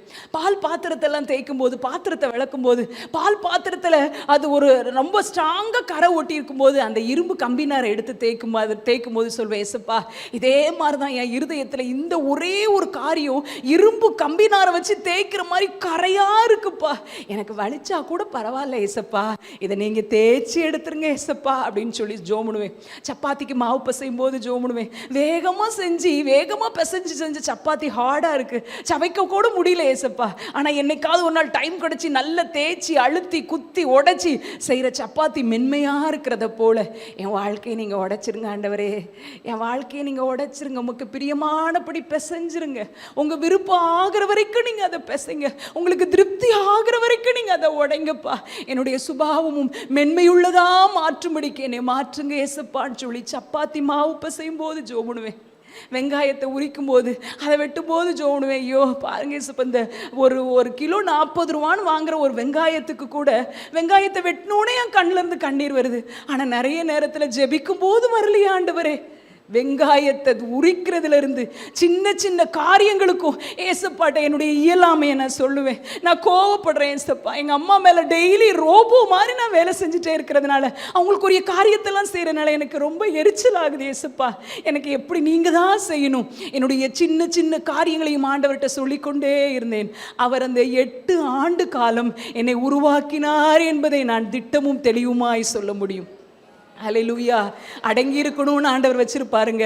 நம்ம நினைக்கலாம் நம்ம ஃப்ரீயாக இருந்தால் நல்லா இருக்குமே, நம்ம எல்லாவற்றையும் ஃப்ரீயாக அனுபவிச்சா, தேவைக்கு அதிகமான பணம் இருந்துச்சுன்னா, என் பிள்ளைங்க நான் விரும்புகிறத காட்டிலும் சூப்பராக இருந்தாங்கன்னா, என் குடும்பத்தில் உள்ளவங்க என்னை தங்க தட்டில் வச்சு தாங்கினாங்கன்னா, எல்லாமே என் வீட்டுக்காருக்கு சூப்பராக வேலை கிடைச்சிச்சுன்னா, நாங்கள் விரும்புகிற காரை உடனே வாங்கினா, என் பிள்ளைக்கு விரும்புகிற காலேஜில் உடனே இடம் கிடைச்சுன்னா சூப்பராக இருக்குமே, சூப்பராக தாங்க இருக்கும் கொஞ்ச நாளைக்கு. ஆனால் வாழ்க்கை முழுவதும் கர்த்தருடைய சுபாவத்தை நீங்கள் வெளிப்படுத்தணும்னு சொன்னால், ஏற்ற காலத்தில் அவர் உயர்த்தும் வரைக்கும் அவருடைய பலத்த கரத்துக்குள் அடங்கி இருங்கள். ஒரு நாள் முடியாத அம்மாவுக்கு வயிறு சரியில்லாமல் போய் லூஸ் மோஷன் ஆகுது. என்னெல்லாம் செய்யணும்னா அந்த இடத்த தொடச்சி எடுக்கணும், அவங்கள குளிச்சு விடணும், அந்த போட்ட நைட்டியை துவைக்கணும், மறுபடியும் உட்கார வைப்பேன். 3வது முறை செய்யும்போது கோமா வந்துச்சு எனக்கு. சொன்னேன், எங்கள் அம்மாட்ட பாத்ரூம்லேருந்து கூட்டிகிட்டு வந்து சொல்கிறேன், எம்மா எதனாலும் முதல்ல சொல்ல மாட்டிங்களா அப்படின்னு சொல்லி என் கையுடைய இருகளான ஒரு பிடிப்பை அவங்க கையை பிடிச்சி சோஃபாவில் வேகமாக உட்கார வைக்கிறேன். அம்மாவுக்கு உடனே பேச முடியாது, வாய் கோணிட்டு இருக்கும், கண்ணில் இருந்து கண்ணீர். ஐயோ என் பிள்ளைக்கு நான் பாரம் ஆயிட்டேனே, பேச முடியாது, உடனே பேச முடியாது, கண்ணிலேருந்து கண்ணீர், ஐயோ என் பிள்ளைக்கு நான் பாரம் ஆயிட்டேனே. நான் அதை பார்த்தும் பார்க்காதம போய் ஒரு வாசல் பக்கத்தில் ஒரு சின்ன கிணறு இருக்கும், அதில் அந்த அழுக்கு நைட்டியை துவைச்சி காய போட்டு அந்த இடத்த சுத்தம் பண்ணி அவங்கள குளித்து வேறு ஒரு ஆடை போட்டு உட்கார வச்சுருக்கிறேன். 4வது முறையும் அதே போல் ஆக போது நான் அந்த ட்ரெஸ்ஸை துவைச்சிட்டு நான் வீட்டுக்குள்ளே வர்றேன். வீட்டில் சர்ச்சில் கொடுத்த ஒரு மந்த்லி கேலண்டர் ஷீட் ஒன்று தொங்கிட்டு இருக்கும். அதில் நான் உள்ளே வரும்போது கரெக்டாக ஒரு வசனம் எனக்கு நேராக வருது. கொலோசையர் 3:24 நீங்கள் எதை செய்தாலும் அதை மனுஷருக்கென்று செய்யாமல் கர்த்தருக்கென்று நல்மனதோடே செய்யுங்கள் அப்படிங்கிற வசனம் எனக்கு நேராக வருது. அந்த உடனே என் இருதயத்தில் ஒரு வலி வந்தது போல் இருக்குது. ஏசப்பா தான் பேசுகிறாங்கன்னு தெரியுது. பக்கத்தில் இருக்கிற ரூமில் உட்கார்ந்தோடனே உள்ளத்திலிருந்து பலமாய் கிறிஸ்துவினுடைய உணர்வு என் உள்ளத்தில் வருது. சத்தத்தை நான் கேட்கல, ஆண்டவர் தெளிவாக என் உள்ளத்தில் உணர்த்துறாரு. மகளே எபன், அந்த இடத்துல உன்னோட அம்மா இருக்கிறதுனால தானே உனக்கு கோபமும் எரிச்சலும் வருது. அந்த இடத்துல நான் இருக்கிறேன் நீ நினச்சிக்கிறியா அப்படின்னு ஆண்டவர் சொல்கிறாங்க. எதை செய்தாலும் அதை மனுஷருக்கென்று செய்யாமல் கர்த்தருக்கென்று மனப்பூர்வமாய் செய்யுங்கள். அந்த இடத்துல உன் அம்மா இருக்கிறதுனால தானே ஒரு கோபம், எரிச்சல், கசப்பு வருது. நான் இருக்கிறேன்னு நினச்சிக்கோன்னு சொன்ன உடனே என் இருதயம் சுக்குநூறா உடஞ்சிச்சு. முழங்கால் அந்த இடத்துல போட்டேன், அந்த கட்டில்கிட்ட முழங்கால் போட்டு சொன்னேன், ஏசப்பா நீங்கள் என்ன நம்பி இருக்கிறீங்க. எங்கள் வீட்டில் 5 பேர், நான் 2ஆவதாவோ 3ஆவதாவோ பிறந்த எப்பயோ நான் திருமணமாகி போயிருப்பேன். நான் கடைசியாக பிறந்ததான் எங்கள் அம்மாவை நான் பார்ப்பேன்னு சொல்லி கடைசியாக பிறக்க வச்சு பெரிய பொறுப்பை எனக்கு கொடுத்துருக்கிறீங்க. எனக்கு கொடுத்த பொறுப்பை நான் தப்பாக அதை செய்யாம விட்டேன் ஏசப்பா, எனக்கு மன்னிங்க ஏசப்பா அப்படின்னு சொல்லி அந்த இடத்துல இருந்து அழுதேன். ஒருவேளை இன்னைக்கு இதில் உட்கார்ந்துருக்கிறவங்க நம்ம நினைக்கலாம், நான் ஏன் இத்தனாவது பிறந்தேன், நான் ஏன் இந்த குடும்பத்தில் வந்து வாக்கப்பட்டேன், நான் ஏன் இந்த வீட்டில் வந்து பிறந்தேன், எனக்கு ஏன் இப்படி ஒரு கணவர் நினைக்கலாங்க. ஆனால் தேவனுடைய பூரண திட்டம் உங்கள் வாழ்க்கையில் இருந்துச்சுன்னா சரியானபடி அவர் காரியங்களை செய்ய வல்லவர். அவரிடத்தில் அன்பு கூறுகிறவர்களுக்கு சகலமும் நன்மைக்கு ஏதுவாக நடக்கிறது. ஏதோ ஒரு கேள்வியோடு வந்திருக்கிறீங்களா, நான் இந்த வீட்டில் பிறந்தது தான் தப்பு, இவருக்கு கல்யாணம் பண்ணதான் தப்பு, இப்படி பிள்ளை பிறந்துருச்சு, இந்த ஊருக்கு வந்தது, இப்படி ஒரு வீட்டுக்கு வந்து கல்யாணம் பண்ணது இல்லவே இல்லைங்க. நீங்கள் தேவனிடத்தில் அன்பு கூறுகிறவர்களாக இருந்தால் நான் சொல்கிறேங்க, தேவனுடைய பலிபீடத்தில் என்று சொல்லுகிறேன், 100க்கு 100% தேவ சித்தத்தின்படி தேவன் நியமித்த இடத்துல, தேவன் நியமித்த கணவருக்கு, தேவன் நியமித்த குடும்பத்துக்கு தேவன் உங்களை வைத்திருக்கிறார் என்பதை பூரணமாய் நம்புங்கள். அந்த விசுவாசம், அந்த நம்பிக்கை இல்லைனா கடைசி வரைக்கும் நம்ம குடும்ப வாழ்க்கை ஆட்டம் கண்டுகிட்டே தான் இருக்கும். நம்ம கணவரை பார்க்கும்போது இது தேவன் எனக்கு கொடுத்த கணவர், குறைவு இருக்கும். உங்ககிட்ட குறைவு இல்லையா, என்கிட்ட குறைவு இல்லையா, எல்லாமே பர்ஃபெக்டா ஒரு மேட்சை தான் ஆண்டவர் தரணும்னு நினைச்சா எங்கெங்க போவ? இல்ல, 2 பூரணமற்றவர்களை தான் தேவன் திருமணத்தில் இறைத்து ஒவ்வொருவரையும் பூரணப்படுத்துகிற தேவனாய், பூரணத்துக்கு நேராய் அழைத்து செல்லுகிற தேவனாய் இருக்கிறார். ஆண்டவர் இந்த காரியத்தை கற்றுக் கொடுத்தாங்க. கற்றுக் கொடுத்த உடனே அடுத்த 4வது முறையும் அப்படியே லூஸ் மோஷன் ஆகுது. அந்த அழுக்கான கால்களில் கையை வச்சு தேய்ச்சி கப்பை வச்சு தண்ணி ஊத்துறேன். அப்போ என் உள்ளத்துக்குள்ள ஒரு சந்தோஷம் எப்படி வருதுன்னா, இது எனக்காக கால்களில் செருப்பு கூட இல்லாமல் கொல்கதா மலைக்கு சிலுவை சுமந்து சென்ற இயேசு கிறிஸ்துவினுடைய பாதங்கள் அப்படின்னு சொல்லி நான் என்னையும் அறியாமல் அப்படி ஒரு உள்ளத்தில் ஒரு எண்ணம். நான் சொல்கிறேன், அது நடந்து கிட்டத்தட்ட 25 வருஷத்துக்கு மேலாச்சு. ஆனால் இன்னைக்கும் அந்த போல ஒரு சந்தோஷத்தை, அந்த நொடி பொழுதுல என் உள்ளத்தில் வந்து பொங்கி வழிந்த சந்தோஷத்தை போல பெரிய சந்தோஷத்தை நான் இன்னைக்கு வரைக்கும் அனுபவிக்கலைங்க. அப்படி ஒரு சந்தோஷம். எப்பொழுதெல்லாம் ஆண்டவருடைய வார்த்தைக்கு நீங்களும் நானும் கீழ்ப்படுகிறோமோ, அது கடினமான காரியமாக இருக்கலாம், அது செய்ய முடியுமா நினைக்கிற காரியமாக இருக்கலாம், அது ஏற்றுக்கொள்ள முடியுமா, இதில் நான் நிலைச்சு இருப்பேனா நம்ம நினைக்கலாம். ஆனால் ஆண்டவர் ஒரு காரியத்தை சொல்லிட்டாருன்னா அப்படியே நீங்கள் கீழ்ப்படிஞ்சு பாருங்க, உங்க வாழ்க்கையில வருகிற ஆசீர்வாதத்தை அளவிடவே முடியாது. ஹல்லேலூயா. ஆண்டவர் இன்னைக்கு ஒருவேளை பெரியவங்களை கவனிக்கிற பொறுப்புல உங்களை வச்சிருக்கலாம். ஏன் இவ்வளோ பேர் இல்லையா, நான் மட்டும் தான் இதை கவனிக்கணுமா? ஏசப்பா உங்க மேல அன்பா இருக்கிறாரு. அவர் நினைக்காரு, என் பிள்ளை தான் அதை கவனிப்பா, என் பிள்ளை தான் அவளை பொறுப்பாக பார்த்துக்கிடுவா அப்படின்னு சொல்லி ஏசப்பா நினைக்கிறாங்க. உங்ககிட்ட ஒரு கடினமான பொறுப்பை கொடுத்துருக்குறாங்களா? ஒருவேளை உங்கள் பிள்ளைகளால் சுயமாய் செய்ய முடியாத ஒரு பலவீனப்பட்ட ஒரு பிள்ளையை ஆண்டவர் உங்களுக்கு கொடுத்துருக்குறாங்களா? அல்லது குடும்பத்தில் நெருக்கடியான குடும்பத்தில் போய் நான் வசதியாக வாழ்ந்தேனே, என் குடும்பத்தில் ஒரு குறைவும் இல்லாமல் என் பெற்றோர் என்னை நடத்தினாங்களே, எனக்கு ஒன்றுமே, நான் கேட்டால் எனக்கு 2 கிடைக்குமே, அப்படிப்பட்ட ஒரு குடும்பத்தில் தானே நான் இருந்தேன். இன்னைக்கு நான் இருக்கிற குடும்பம் இப்படி இருக்குதே. ஏசப்பா உங்களை நம்புறாருங்க, உங்களை நம்புறாரு. அந்த குடும்பத்துக்கு ஒரு மிஷினரியா உங்களை கூட்டிட்டு வந்திருக்கிறாரு. எங்க குடும்பம் எவ்வளோ ஆவிக்குரிய குடும்பம் இல்லை, என் குடும்பத்தில் நாங்கள் எப்படி ஜெபம்லாம் இருக்குமே, ஐயோ இந்த குடும்பத்தில் ஒண்ணுமே இல்லையே, எப்போ பார்த்தாலும் சினிமா சத்தம் தானே கேட்குது, கர்த்தருக்கு பயப்படுகிற பயம் இல்லையேன்னு சொல்லி கலங்கி தவிக்கிறீங்களா? ஏசப்பா அந்த இடத்துக்கு, அந்த வீட்டுக்கு உங்களை மிஷினரியா கூட்டிட்டு வந்திருக்கிறேன்னு இன்னைக்கு சொல்றாங்க. நாங்க மிஷினரியா ஒரு கிராமத்துக்கு பணித்தளத்துக்கு கடந்து செல்றது போல உங்க குடும்பம் என்கிற பணித்தளத்தை கொடுத்திருக்கிறார். ஒருவேளை பெரிய பெரிய முந்தைய காலத்துல இந்த மிஷினரிகள் காட்டு மிராண்டிகள் இருக்கிற தீவுகளுக்கு போனாங்க. அதே போல காட்டு மிராண்டி போல என் குடும்பத்துக்குள்ளே வீட்டுக்குள்ளே இருக்கிறாங்க. அப்ப கட்டாயம் அது மிஷினரி பணித்தளம் தான். ஹல்லேலூயா. யாரெல்லாம் மிஷினரி பணித்தளத்தில் இருக்கிறீங்க? ஐயோ இந்த மனுஷனா? மிஷினரின்னா காட்டு மிராண்டிகளை பார்த்து தான் போகணும். ஆண்டவர் உங்களை மிஷினரியா வச்சிருக்காருன்னா எப்படிப்பட்ட மனுஷர்களை கூட வச்சிருப்பாங்க. ஆனா அவங்க நமக்கு எதிரி கிடையாது, ஞாபகம் வச்சுக்கணும் இல்லை? ஆண்டவரே, நீங்கள் எனக்கு கொடுத்துருக்கிற அந்த காலகட்டம், அந்த ஏற்ற காலம் வரும் வரைக்கும் அவருடைய பலத்த கரத்துக்குள்ளே நான் அடங்கி இருக்கிறேன்ப்பா, பலத்த கரத்துக்குள்ளே நான் அடங்கி இருக்கிறேன்ப்பா, நான் அரங்கிருக்கேன்னு ஒப்பு கொடுக்குறேன். நான் நினைப்பேன், அப்போவே ஆண்டவர் எனக்கு ஒரு தரிசனம் காமிச்சிருக்கலாம்ல. 8 வருஷம் தான் உனக்கு இந்த கண்ணீரெல்லாம் மாறப்போகுது, இந்த சூழ்நிலையெல்லாம் மாறப்போகுது, நான் அடுத்து உடனே நான் ஆசீர்வாதமா சந்தோஷமாக வைப்பேன். இப்போ நீ இருக்கிற 2 கிராமத்துக்கு தான் நீ போயிருக்க, மிஞ்சி போனால் ஸ்கூலுக்கு போன 10 ஊருக்கு தான் போயிருக்க. ஆனால் பாரு, இந்த 8 வருஷம் கண்ணீரின் அனுபவம் முடிஞ்ச உடனே உனைய தமிழ்நாட்டுக்குள்ள இருக்கிற ஊருக்கெல்லாம் கூட்டு போகிறேன், கிணத்து கடவுங்கிற ஊருக்கெல்லாம் உன்னை கூட்டு போகிறேன். நான் ஊழியத்துக்கு வரலன்னா இந்த ஊருக்கு நான் வந்திருக்க முடியுமாங்க? இல்லவே இல்லை. எனக்கு தெரிஞ்ச ஒரு 10 ஊருக்கு போயிருப்பேங்க, அவ்வளோதான். கிறிஸ்மஸ்க்கு துணி எடுக்க ஒரு கடைக்கு போவோம், அடுத்து மளிகை ஜாமான் வாங்க ஒரு கடைக்கு போவோம், ஸ்கூலுக்கு ஒரு கடைக்கு ஒரு ஊருக்கு போயிருப்போம். ஆனால் அவர் அன்னைக்கு என்கிட்ட சொல்லவே இல்லைங்க, மகளே 8 வருஷம் தான், ப்ளீஸ் கூல் டவுன் என்னை ஒன்றுமே சொல்லலை. இன்னைக்கு நீ எங்கே இருக்க? 20 அடி உனக்கு தெரியுதா? போது இன்னைக்கு நான் உன்னை நடத்தினா, இன்னைக்கு என் வசனத்தை நான் உனக்கு தந்தனா, இன்னைக்கு நான் உன்னை ஆறுதல் படுத்தினா, நாளைய தினம் என்னுடையது, அதை நான் திரையிட்டு வச்சிருக்கிறேன். நாளைய தினத்தை திரைய விலைக்கு நீ பார்க்காத.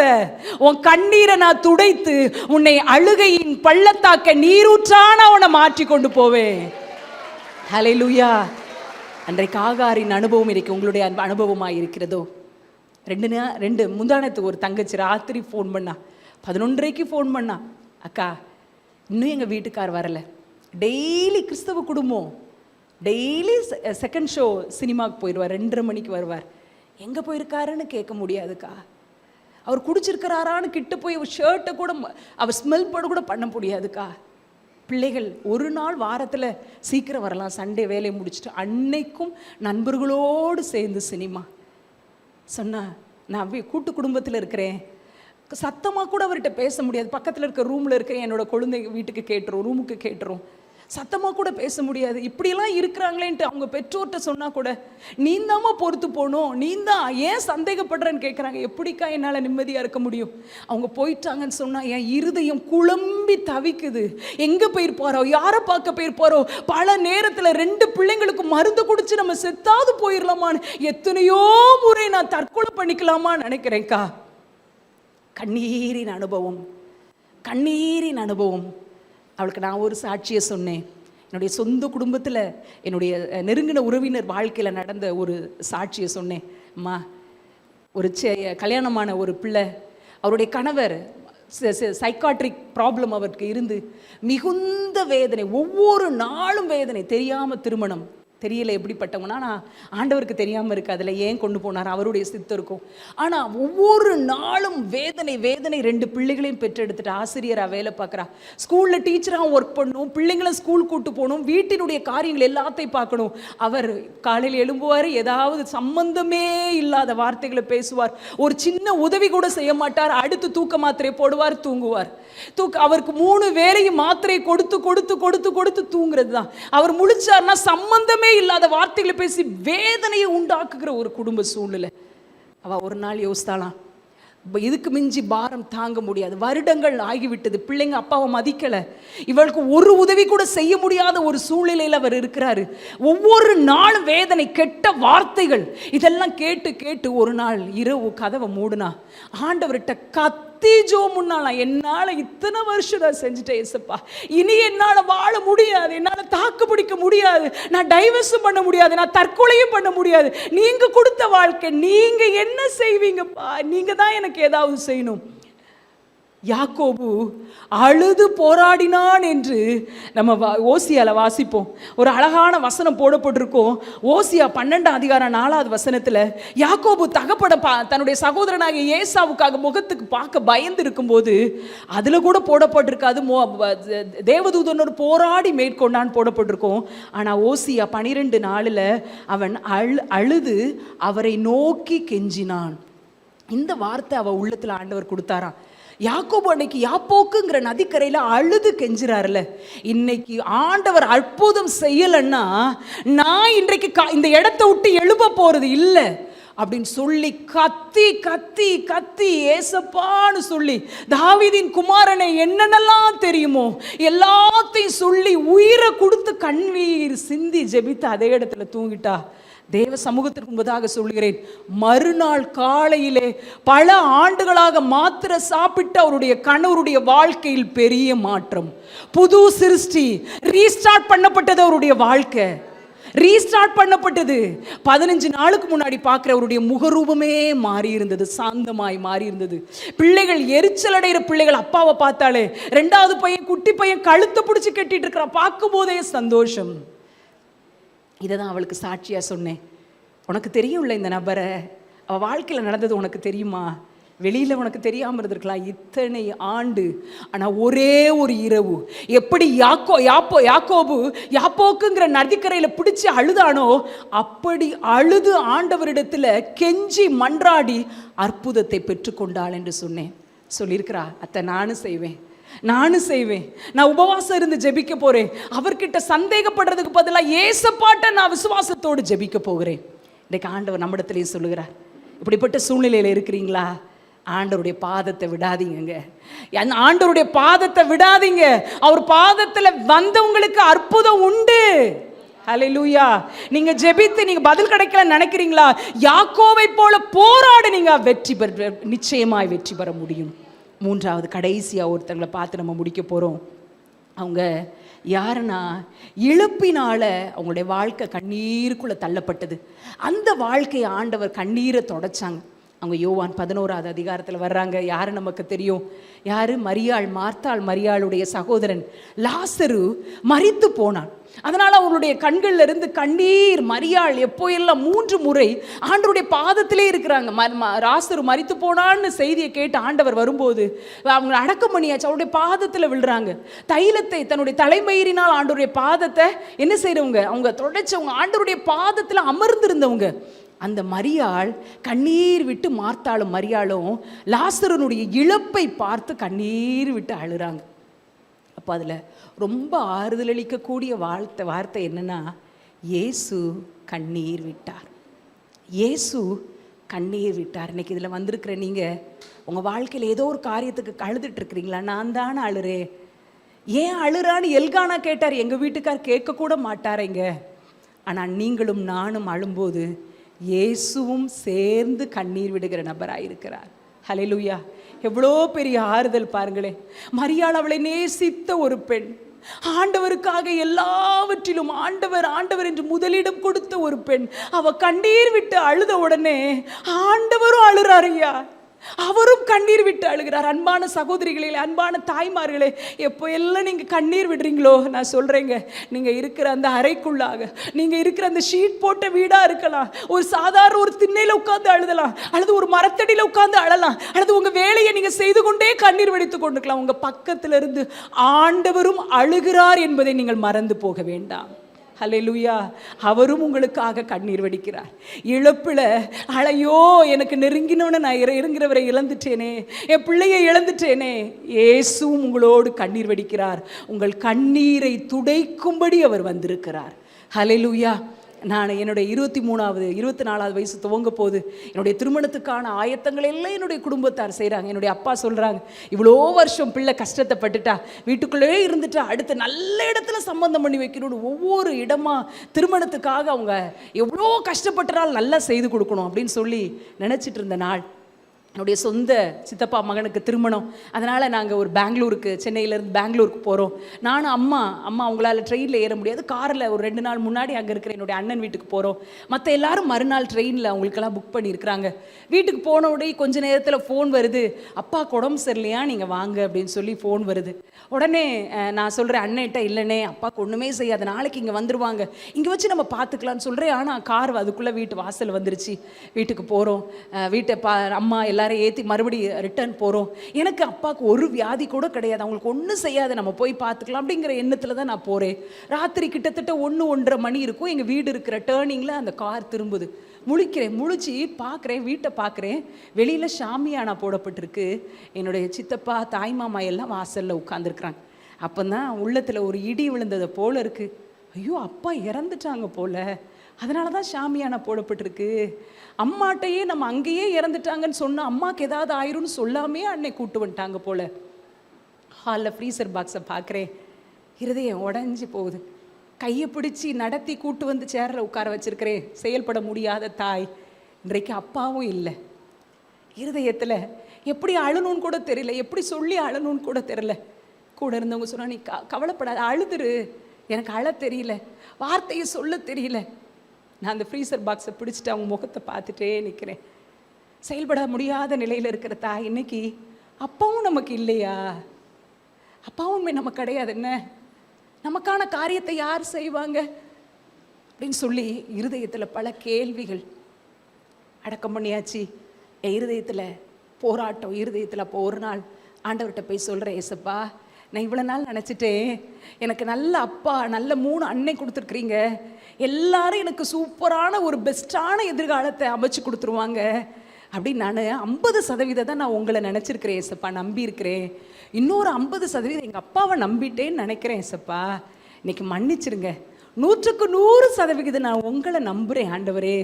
எப்படிப்பட்ட வாழ்க்கை துணையை நீங்கள் எனக்கு தந்தாலும் சரி, எனக்கு தெரியும்ல, எபனை பற்றி உங்களுக்கு தெரியும்ல, நான் நடந்து வந்த பாதை உங்களுக்கு தெரியும்ல, நான் எதை விரும்புவேன்னு உங்களுக்கு தெரியும்ல, ஆனால் இது வேணும் அது வேணும் நான் கேட்கலப்பா, உங்கள் சித்தத்தின்படி எனக்கு ஒரு வாழ்க்கை அமைத்து தாங்கன்னு சொன்னேன்.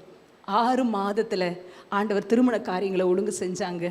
ஏசப்பாட்ட நான் ஜெபிச்சதெல்லாம் நீங்கள் கேட்டால் சிரிப்பீங்க.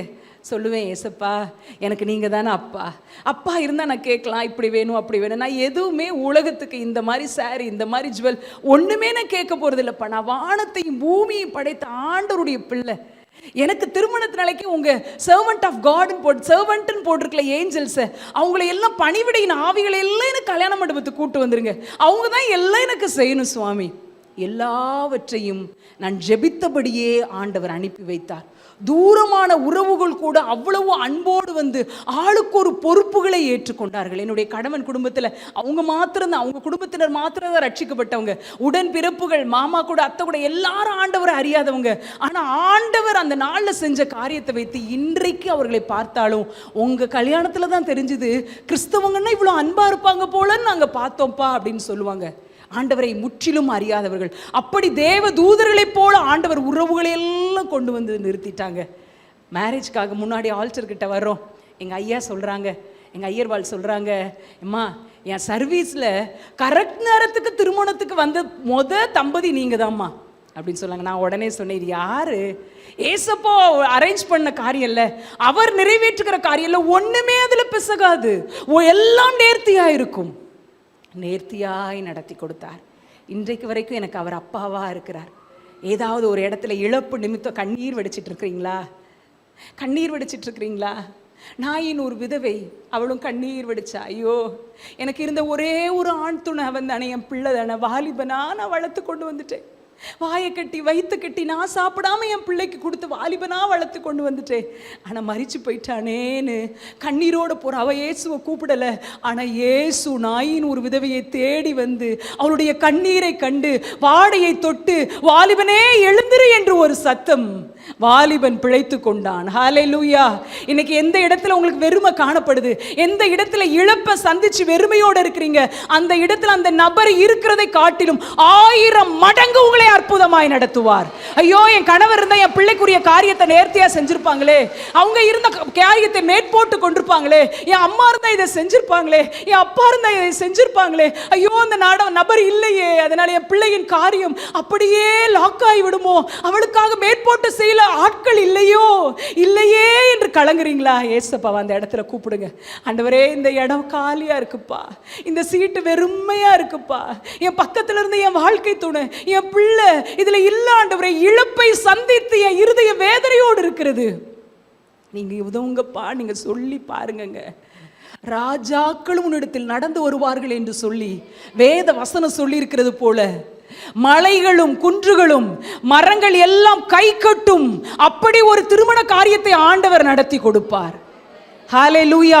முட்செடிக்கு பதிலாக தேவதாரு விருட்சம் உங்கள் வாழ்க்கையில முளைக்கும். காஞ்சொரிக்கு பதிலாக மிருது செடி எழும்பும். அது கர்த்தருக்கு கீர்த்தியாகும், நிர்மூலமாகாத நித்திய அடையாளமாகவும் இருக்கும். காஞ்சொரியை போல என் வாழ்க்கை இருக்குன்னு நினைக்கிறீங்களா?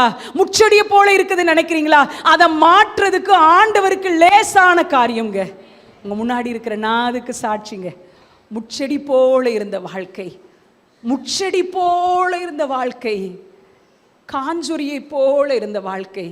ஏசப்பா ஒரு நாள் இந்த வசனத்தை காட்டி சொன்னாங்க, முட்செடி மாதிரி உன் வாழ்க்கை இருக்குன்னு நினைக்கியா? கள்ளி செடி மாதிரி இருக்குன்னு நினைக்கியா? முள்ளு முள்ளா இருக்குன்னு நினைக்கியா? ஓமவல்லி செடி நீ பார்த்துருக்கியா அப்படின்னு என் உள்ளத்தில் ஒரு கேள்வி. எனக்கு தெரிஞ்சதோட தானே ஏசப்பா என்கிட்ட பேசுவாங்க. அந்த ஓமவல்லி செடி எப்படி மெது மெதுன்னு இருக்கும் பார்த்துருக்கியா? அதே மாதிரி உன் வாழ்க்கையை நான் மாற்றுவேன், நம்புறியான்னு கேட்டாங்க. ஹல்லேலூயா. முட்செடிக்கு பதிலாக தேவதாரு முளைக்கும், காஞ்சொரிக்கு பதிலாக மிருது செடி எழும்பும். அது கர்த்தருக்கு கீர்த்தியாகும், நித்தியமாகாத நித்திய அடையாளமாகவும் இருக்கும் என்று கர்த்தர் சொல்லுகிறார். நீங்கள் மகிழ்ச்சியாய் புறப்பட்டு சந்தோஷமாய் கொண்டு போகப்படுவீர்கள். மலைகளும் குன்றுகளும் மரங்களும் உங்களுக்கு முன்பதாக கம்பீரமாய் முழங்கி வெளியின் மரங்கள் எல்லாம் கை கொட்டும். அது கர்த்தருக்கு கீர்த்தியாய் இருக்கும். மலைகள் போன்ற உயர்ந்த நபர்கள், மரங்கள் போன்ற தேவ ஜனங்கள் எல்லாரும் கை கொட்டுவாங்க, கை கொட்டுவாங்க. அப்படி உங்க வாழ்க்கையை தேவன் மாற்ற முடியும். ஹல்லேலூயா. ஏன் அழுகிறாய் ஸ்திரீயே? ஏன் அழுகிறாய்?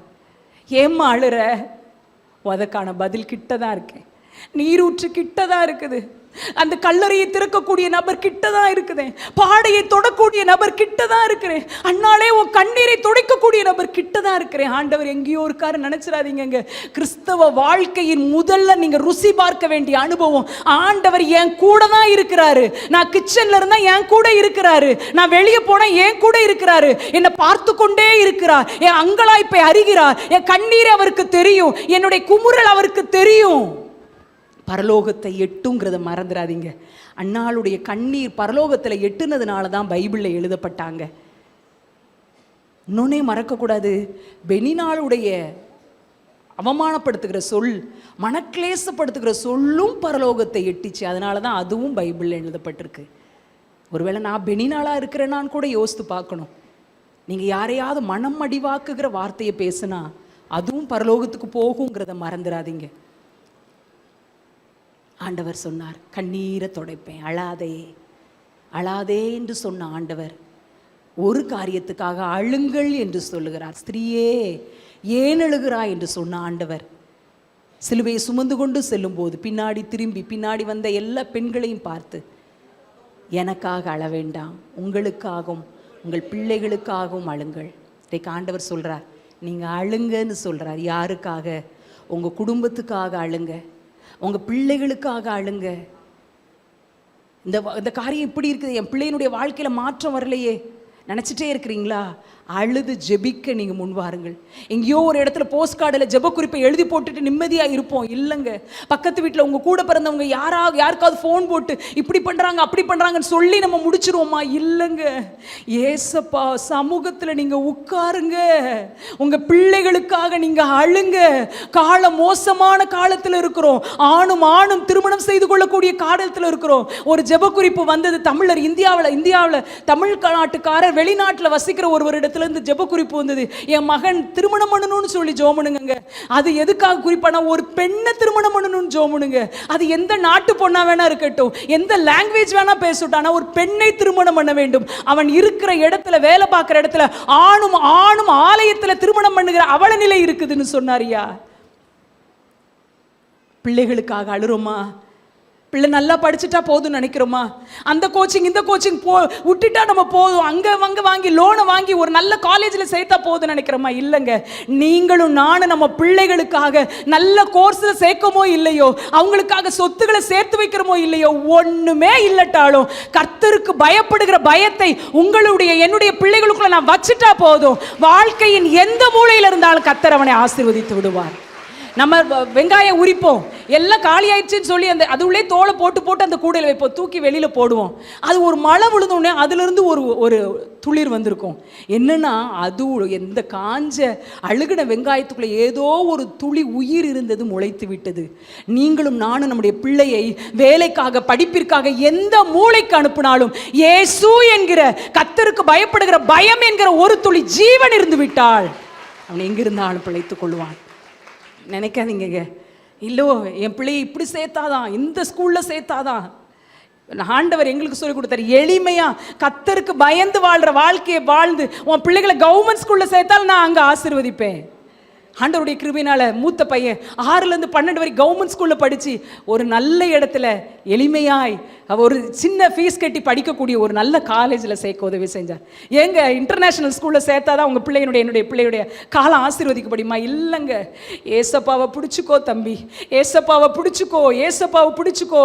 அவங்க துணியை அவங்க யூனிஃபார்மை எடுத்து மடிக்கும் போது தள்ள வச்சு மடித்து ஷெல்ஃப்குள்ளே வைக்கும்போது, ஏசப்பா என் மகனுடைய ட்ரெஸ்ஸுப்பா, என் பிள்ளை ஒரு கவர்மெண்ட் ஸ்கூலுக்கு போகுது, பொல்லாத பிள்ளைகளை சந்திக்குது, கஞ்சா இருக்குது, 4 ரூபா 5 ரூபா 10 ரூபானுக்கெல்லாம் கஞ்சா இருக்குது, என் பிள்ளைய பாதுகாத்து கொள்ளுங்கப்பா.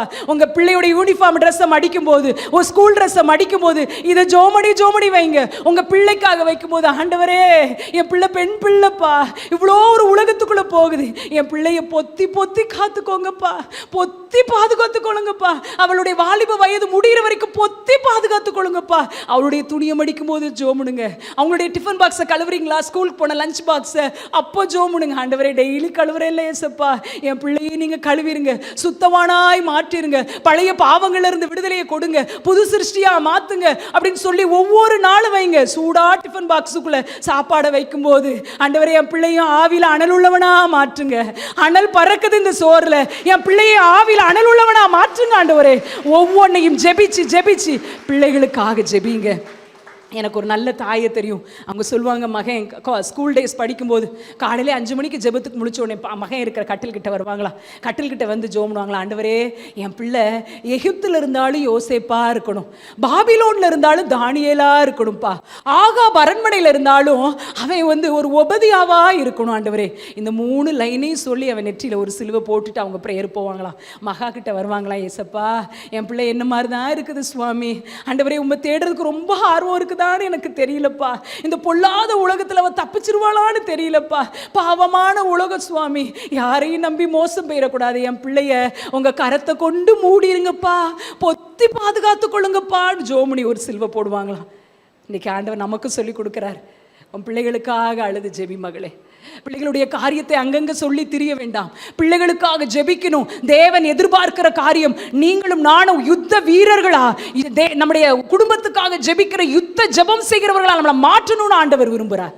யாருக்கெல்லாம் அப்படி ஆசை இருக்குது, ஆண்டவரே நான் ஒரு தெபோராளா எழும்பணும், என் குடும்பத்துக்காக நான் எழும்பணும், என் பிள்ளைகளுக்காக எழும்பணும், என் குடும்பம் ஆசீர்வதிக்கப்பட எழும்பணும்.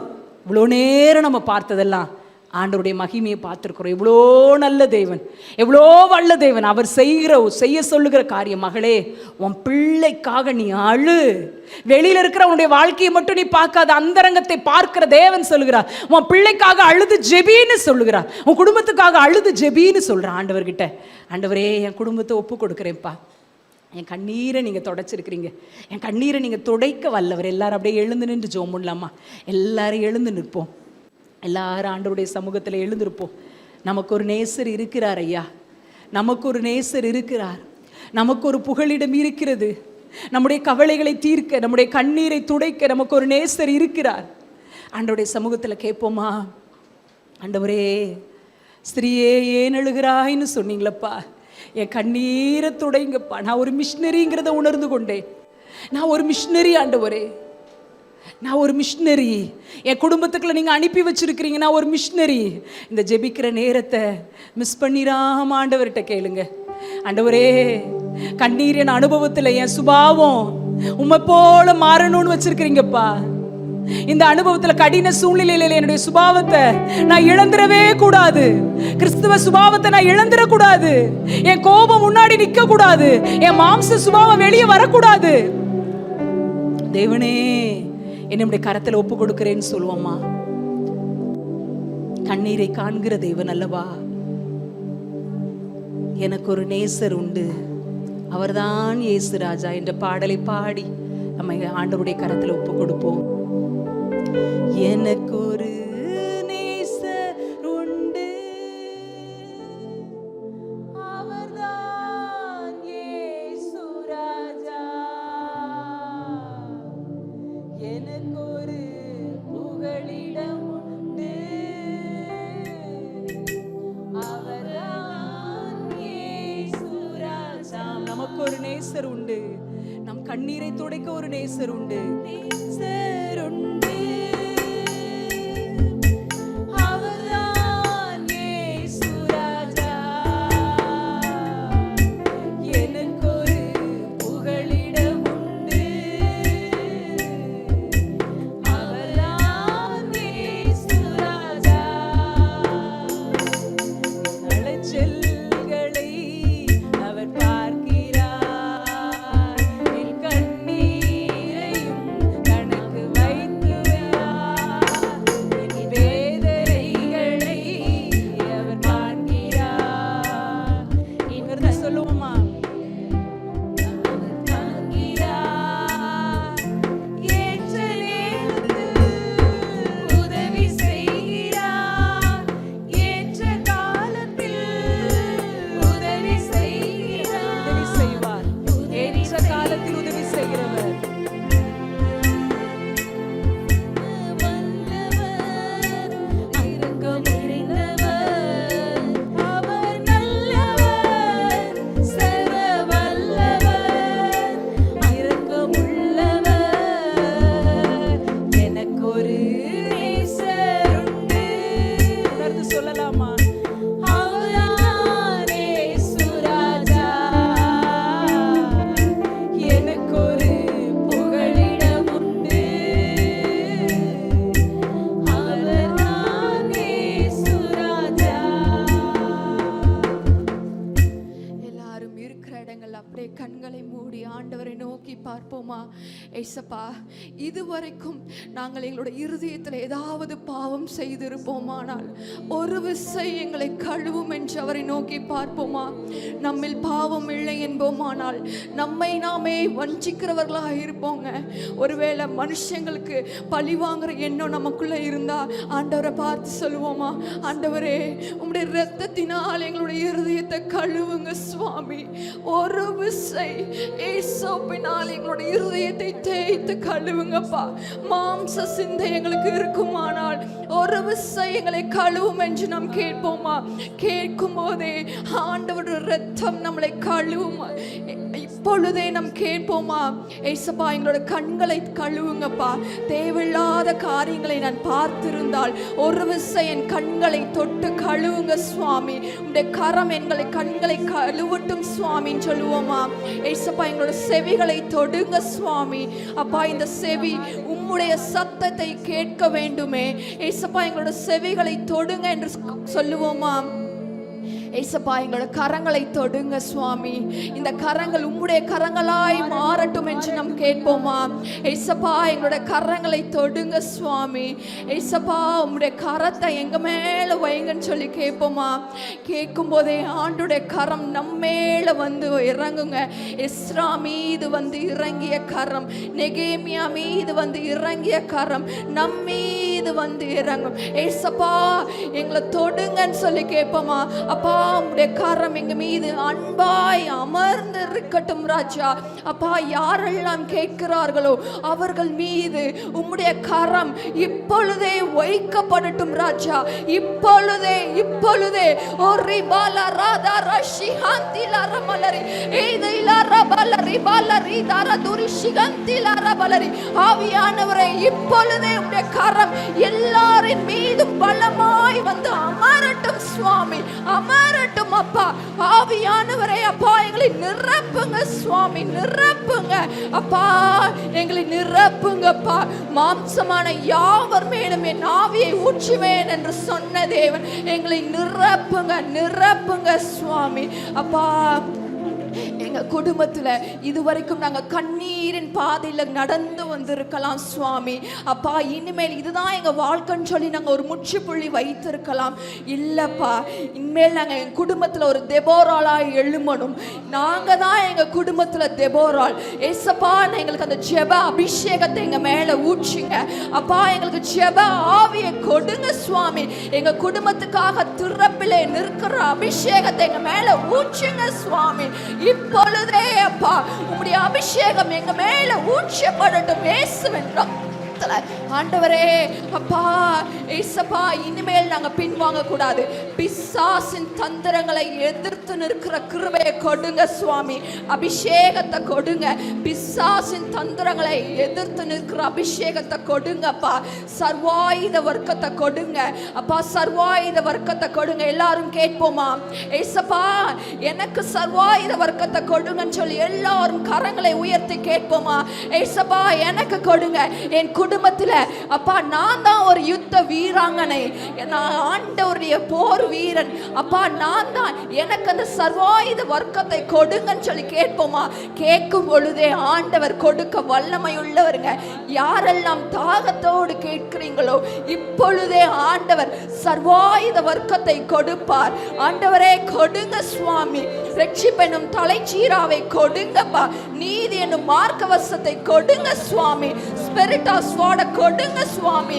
சுவிசேஷம் என்னும் பாதரட்சை கொடுங்க சுவாமி. வசனம் என்னும் கேடகத்தை கொடுங்க சுவாமி. இப்பொழுதே ஆண்டவரே, இனிமேல் நாங்க யுத்தம் கர்த்தருடையது சுவாமி. எங்க வீட்டுல நடக்கிற யுத்தம் கர்த்தருடையது. ஆமென். எங்க வேலை தளத்துல நடக்கிற யுத்தம் கர்த்தருடையது. எங்களுக்கு விரோதமாக மந்திரமும் இல்லை, பில்லி சூனியமும் இல்லை. எங்களுக்கு விரோதமாக மனுஷங்க போராடுறாங்களா? யுத்தம் கர்த்தருடையது. அந்த யுத்தம் எங்களுடையது அல்ல சுவாமி, அல்ல. யுத்தம் கர்த்தருடையது. அப்பா, சர்வாயுத வர்க்கத்தை கொடுங்க சுவாமி. ஏசுப்பா, இந்த கடைசி காலத்துல எழுப்புதல் சேனை நாங்க தான்ப்பா. இந்த காலத்துல எங்களை நீங்க தெரிந்து கொண்டிருக்கீங்க. எழுப்புதல் அக்னியை எங்க மேல ஊற்றுங்க. எல்லாரும் கேட்போமா? ஆவியானவரே, என்னை நிரப்பும் என்று கேட்போமா? எழுப்புதல் அக்னிய எங்க மேல ஊற்றுங்க சுவாமி. கடைசி கால எழுப்புதல் அக்னி அப்பா எங்க மேல விழுகட்டும் அப்பா. எல்லாரும் தாகத்தோடு கேட்போமா? தாகம் உள்ளவன் மேல் தண்ணீர் ஊற்றப்படும். இன்னைக்கு யாரெல்லாம் இயேசுவே என்னை நிரப்பும் என்று கேட்கிறீர்களோ எல்லார் மேலையும் ஆவியானவரின் அக்கினி இறங்கும். யாரெல்லாம் கேட்கிறீங்க கேளுங்க. ஆவியானவர் இங்கே தான் இருக்கிறார். உங்கள் மத்தியில் தான் உலாவிக் கொண்டிருக்கிறார். தேவ பிரசன்னம் நிறைந்து இருக்கிறது இந்த இடத்தில். கேளுங்கள். கேட்கிற யாவரும் பெற்றுக்கொள்கிறீங்க.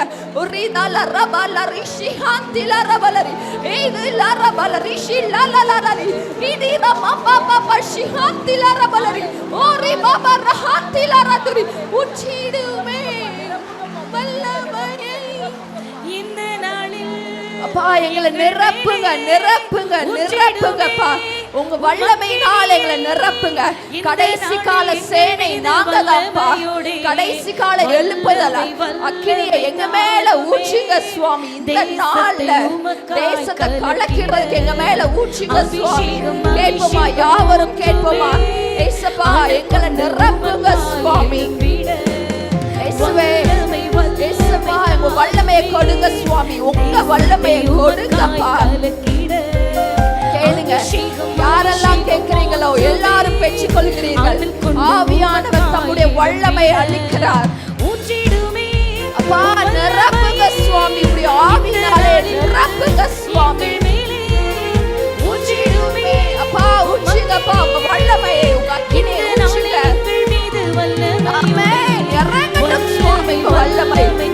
இப்பொழுதே சுவாமி வாரும் சுவாமி. யாரெல்லாம் நீங்க ஊற்றுறீங்களோ அதெல்லாம் ஊற்றுங்கப்பா. ஆமென். நிரப்புங்க சுவாமி. எல்லாரையும் நிரப்புங்கப்பா. அக்கினி இறங்கட்டும் சுவாமி. மாம்சமான யாவரையும் ஊற்றுங்க. கடைசி கால வாக்குத்தத்தம் ஊற்றுங்க, ஊற்றுங்க.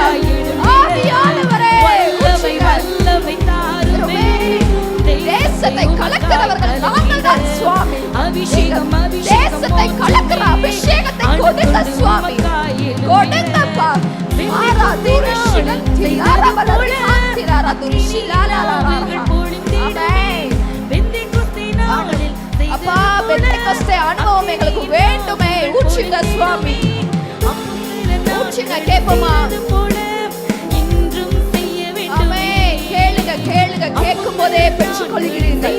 இப்பொழுதே கேளுங்க கேளுங்க கேளுங்க. ஆமே ஆமே. அப்பா எங்க மேல ஊற்றுங்க. எல்லாரும் கேட்போமா? நிச்சயமான ஊற்றுவார். வல்லமை வல்லமை தாருமே இயேசுவே. கேளுங்க. இயேசுவா எனக்கு கொடுங்க சுவாமி, உம்முடைய வல்லமையை கொடுங்க சொல்லி கேட்போமா?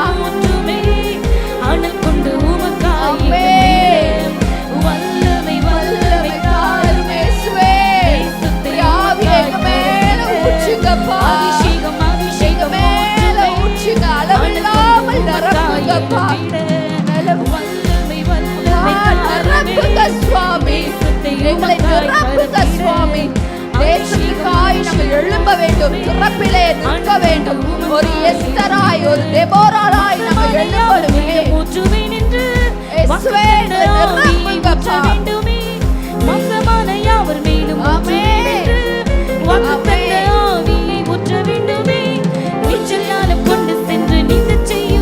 அந்நிய பாஷையிலே ஆண்டவரை துதிப்போமா?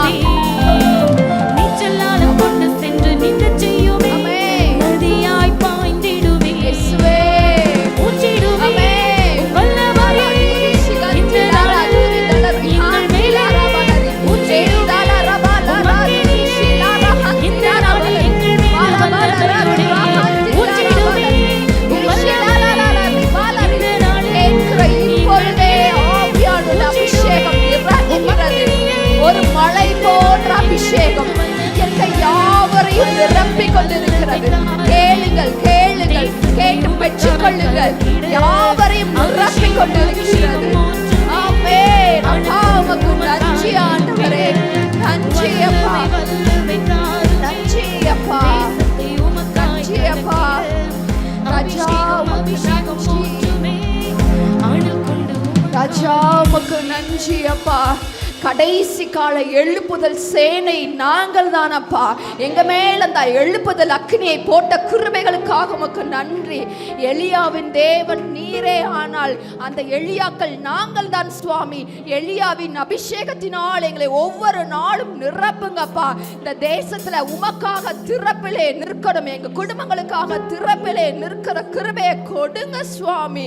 அப்பா போதும், நாங்கள் இதுவரை பயந்து அந்த கடினமான சூழ்நிலைகளோடு வாழ பழகினது போதும். இனிமேல் உமக்காக, தேசத்திற்காக, குடும்பத்திற்காக திறப்பிலே முழங்கால் படியிட்டு ஜெபிக்கிற ஜெப ஆவினால் எங்களை நிரப்புங்க சுவாமி. எங்க குடும்பத்துக்காக அல்ல, உமக்காக, ஆத்துமாக்களுக்காக கண்ணீர் வடிக்கிற கிருபை எங்களுக்கு கொடுங்க சுவாமி. அப்பா இன்னையிலிருந்து எங்க வாழ்க்கை மறுரூபமாக்கப்படணும். உம்முடைய அபிஷேகத்தினால் எங்களை நிரப்புங்க சுவாமி. இன்றையிலிருந்து எங்களோட ஜெப வாழ்க்கை ஒரு மறுரூபமாக்கப்படணும். எங்களுக்கு கிருபை தாங்க, கிருபை தாங்க ராஜா. உமக்கு நன்றி அப்பா. ஸ்தோத்திரம் ஸ்தோத்திரம். அன்பின் பிதாவே, ஆண்டவரே, எங்கள் எல்லாரையும் உடைய கரத்துல நாங்க தருகிறோம் ஐயா. அப்பா நீங்க நிரப்பினதற்காக ஸ்தோத்திரம். ஒரு யுத்த அபிஷேகத்தை ஆண்டவரே, ஆவியின் பட்டயத்தை, எல்லா விதமான ஆயுதத்தையும் அணிந்தவர்களாய் எங்கள் குடும்பத்திற்காக, தேசத்திற்காக எழும்பி யுத்தம் செய்கிற யுத்த வீராங்கனைகளாய் மாற்றினதற்காக ஸ்தோத்திரம் ஐயா. எங்கள் கண்ணீரை துடைத்த ஆண்டவர் எங்களோடு கூட இருந்து எங்கள் விரல்களை யுத்தத்துக்கும் போருக்கும் நீர் பழக்கி வைக்க போகிறதற்காக ஸ்தோத்திரம் ஐயா. ஆண்டவரே, ஆத்தும பாரம் உள்ளவர்களாக எங்களை மாற்றினதற்காக ஸ்தோத்திரம். ஆண்டவரே, நாங்க போக வேண்டிய தூரம் வெகு தூரம் ஆண்டவரே. அப்பா ஓடி முடிக்க எங்களுக்கு கிருபைதாங்கன்னு சொல்லி ஜெபிக்கிறோம். வந்திருக்கிற ஒவ்வொருவரையும் ஆசீர்வதிக்கிறோம், குடும்பத்தை ஆசீர்வதிக்கிறோம், சபையை இயேசுவின் நாமத்தினால் ஆசீர்வதிக்கிறோம். 1000 மடங்கு பெருகும்படி தேவன் கிருபையர்ல போறதற்காக ஸ்தோத்திரம் ஐயா. ஆண்டவரே, கர்த்தருடைய வார்த்தை இந்த இடத்துல ஜனங்கள் தேடும்படி வரப்போறதற்காக ஸ்தோத்திரம். கூட்டம் கூட்டமாய் அழைத்து கொண்டு வர போறதற்காக ஸ்தோத்திரம். பிள்ளைகள் எல்லாரும் தேவனுடைய ஆவியை பெற்றவர்களாய் ஓட கர்த்தர் உதவி செய்திருக்கிறீரே, உமக்கு ஸ்தோத்திரம். உன்மேல் இருக்கிற ஆவியை உன் சந்ததிக்குள்ள, சந்தானத்துக்குள்ள வைப்பேன்னு சொன்னீங்களே, அந்த வாக்குத்தத்தத்தை எங்கள் ஒவ்வொருவருக்குள்ளாக நிறைவேறட்டும்னு சொல்லி ஜெபிக்கிறோம். வாழ்த்தி ஆசீர்வதிக்கிறோம். துதி கனம் மகிமையெல்லாம் உமக்கு செலுத்துகிறோம். மீட்பர் இயேசுவின் மூலம் ஜெபிக்கிறோம் நல்ல பிதாவே, ஆமென், ஆமென்.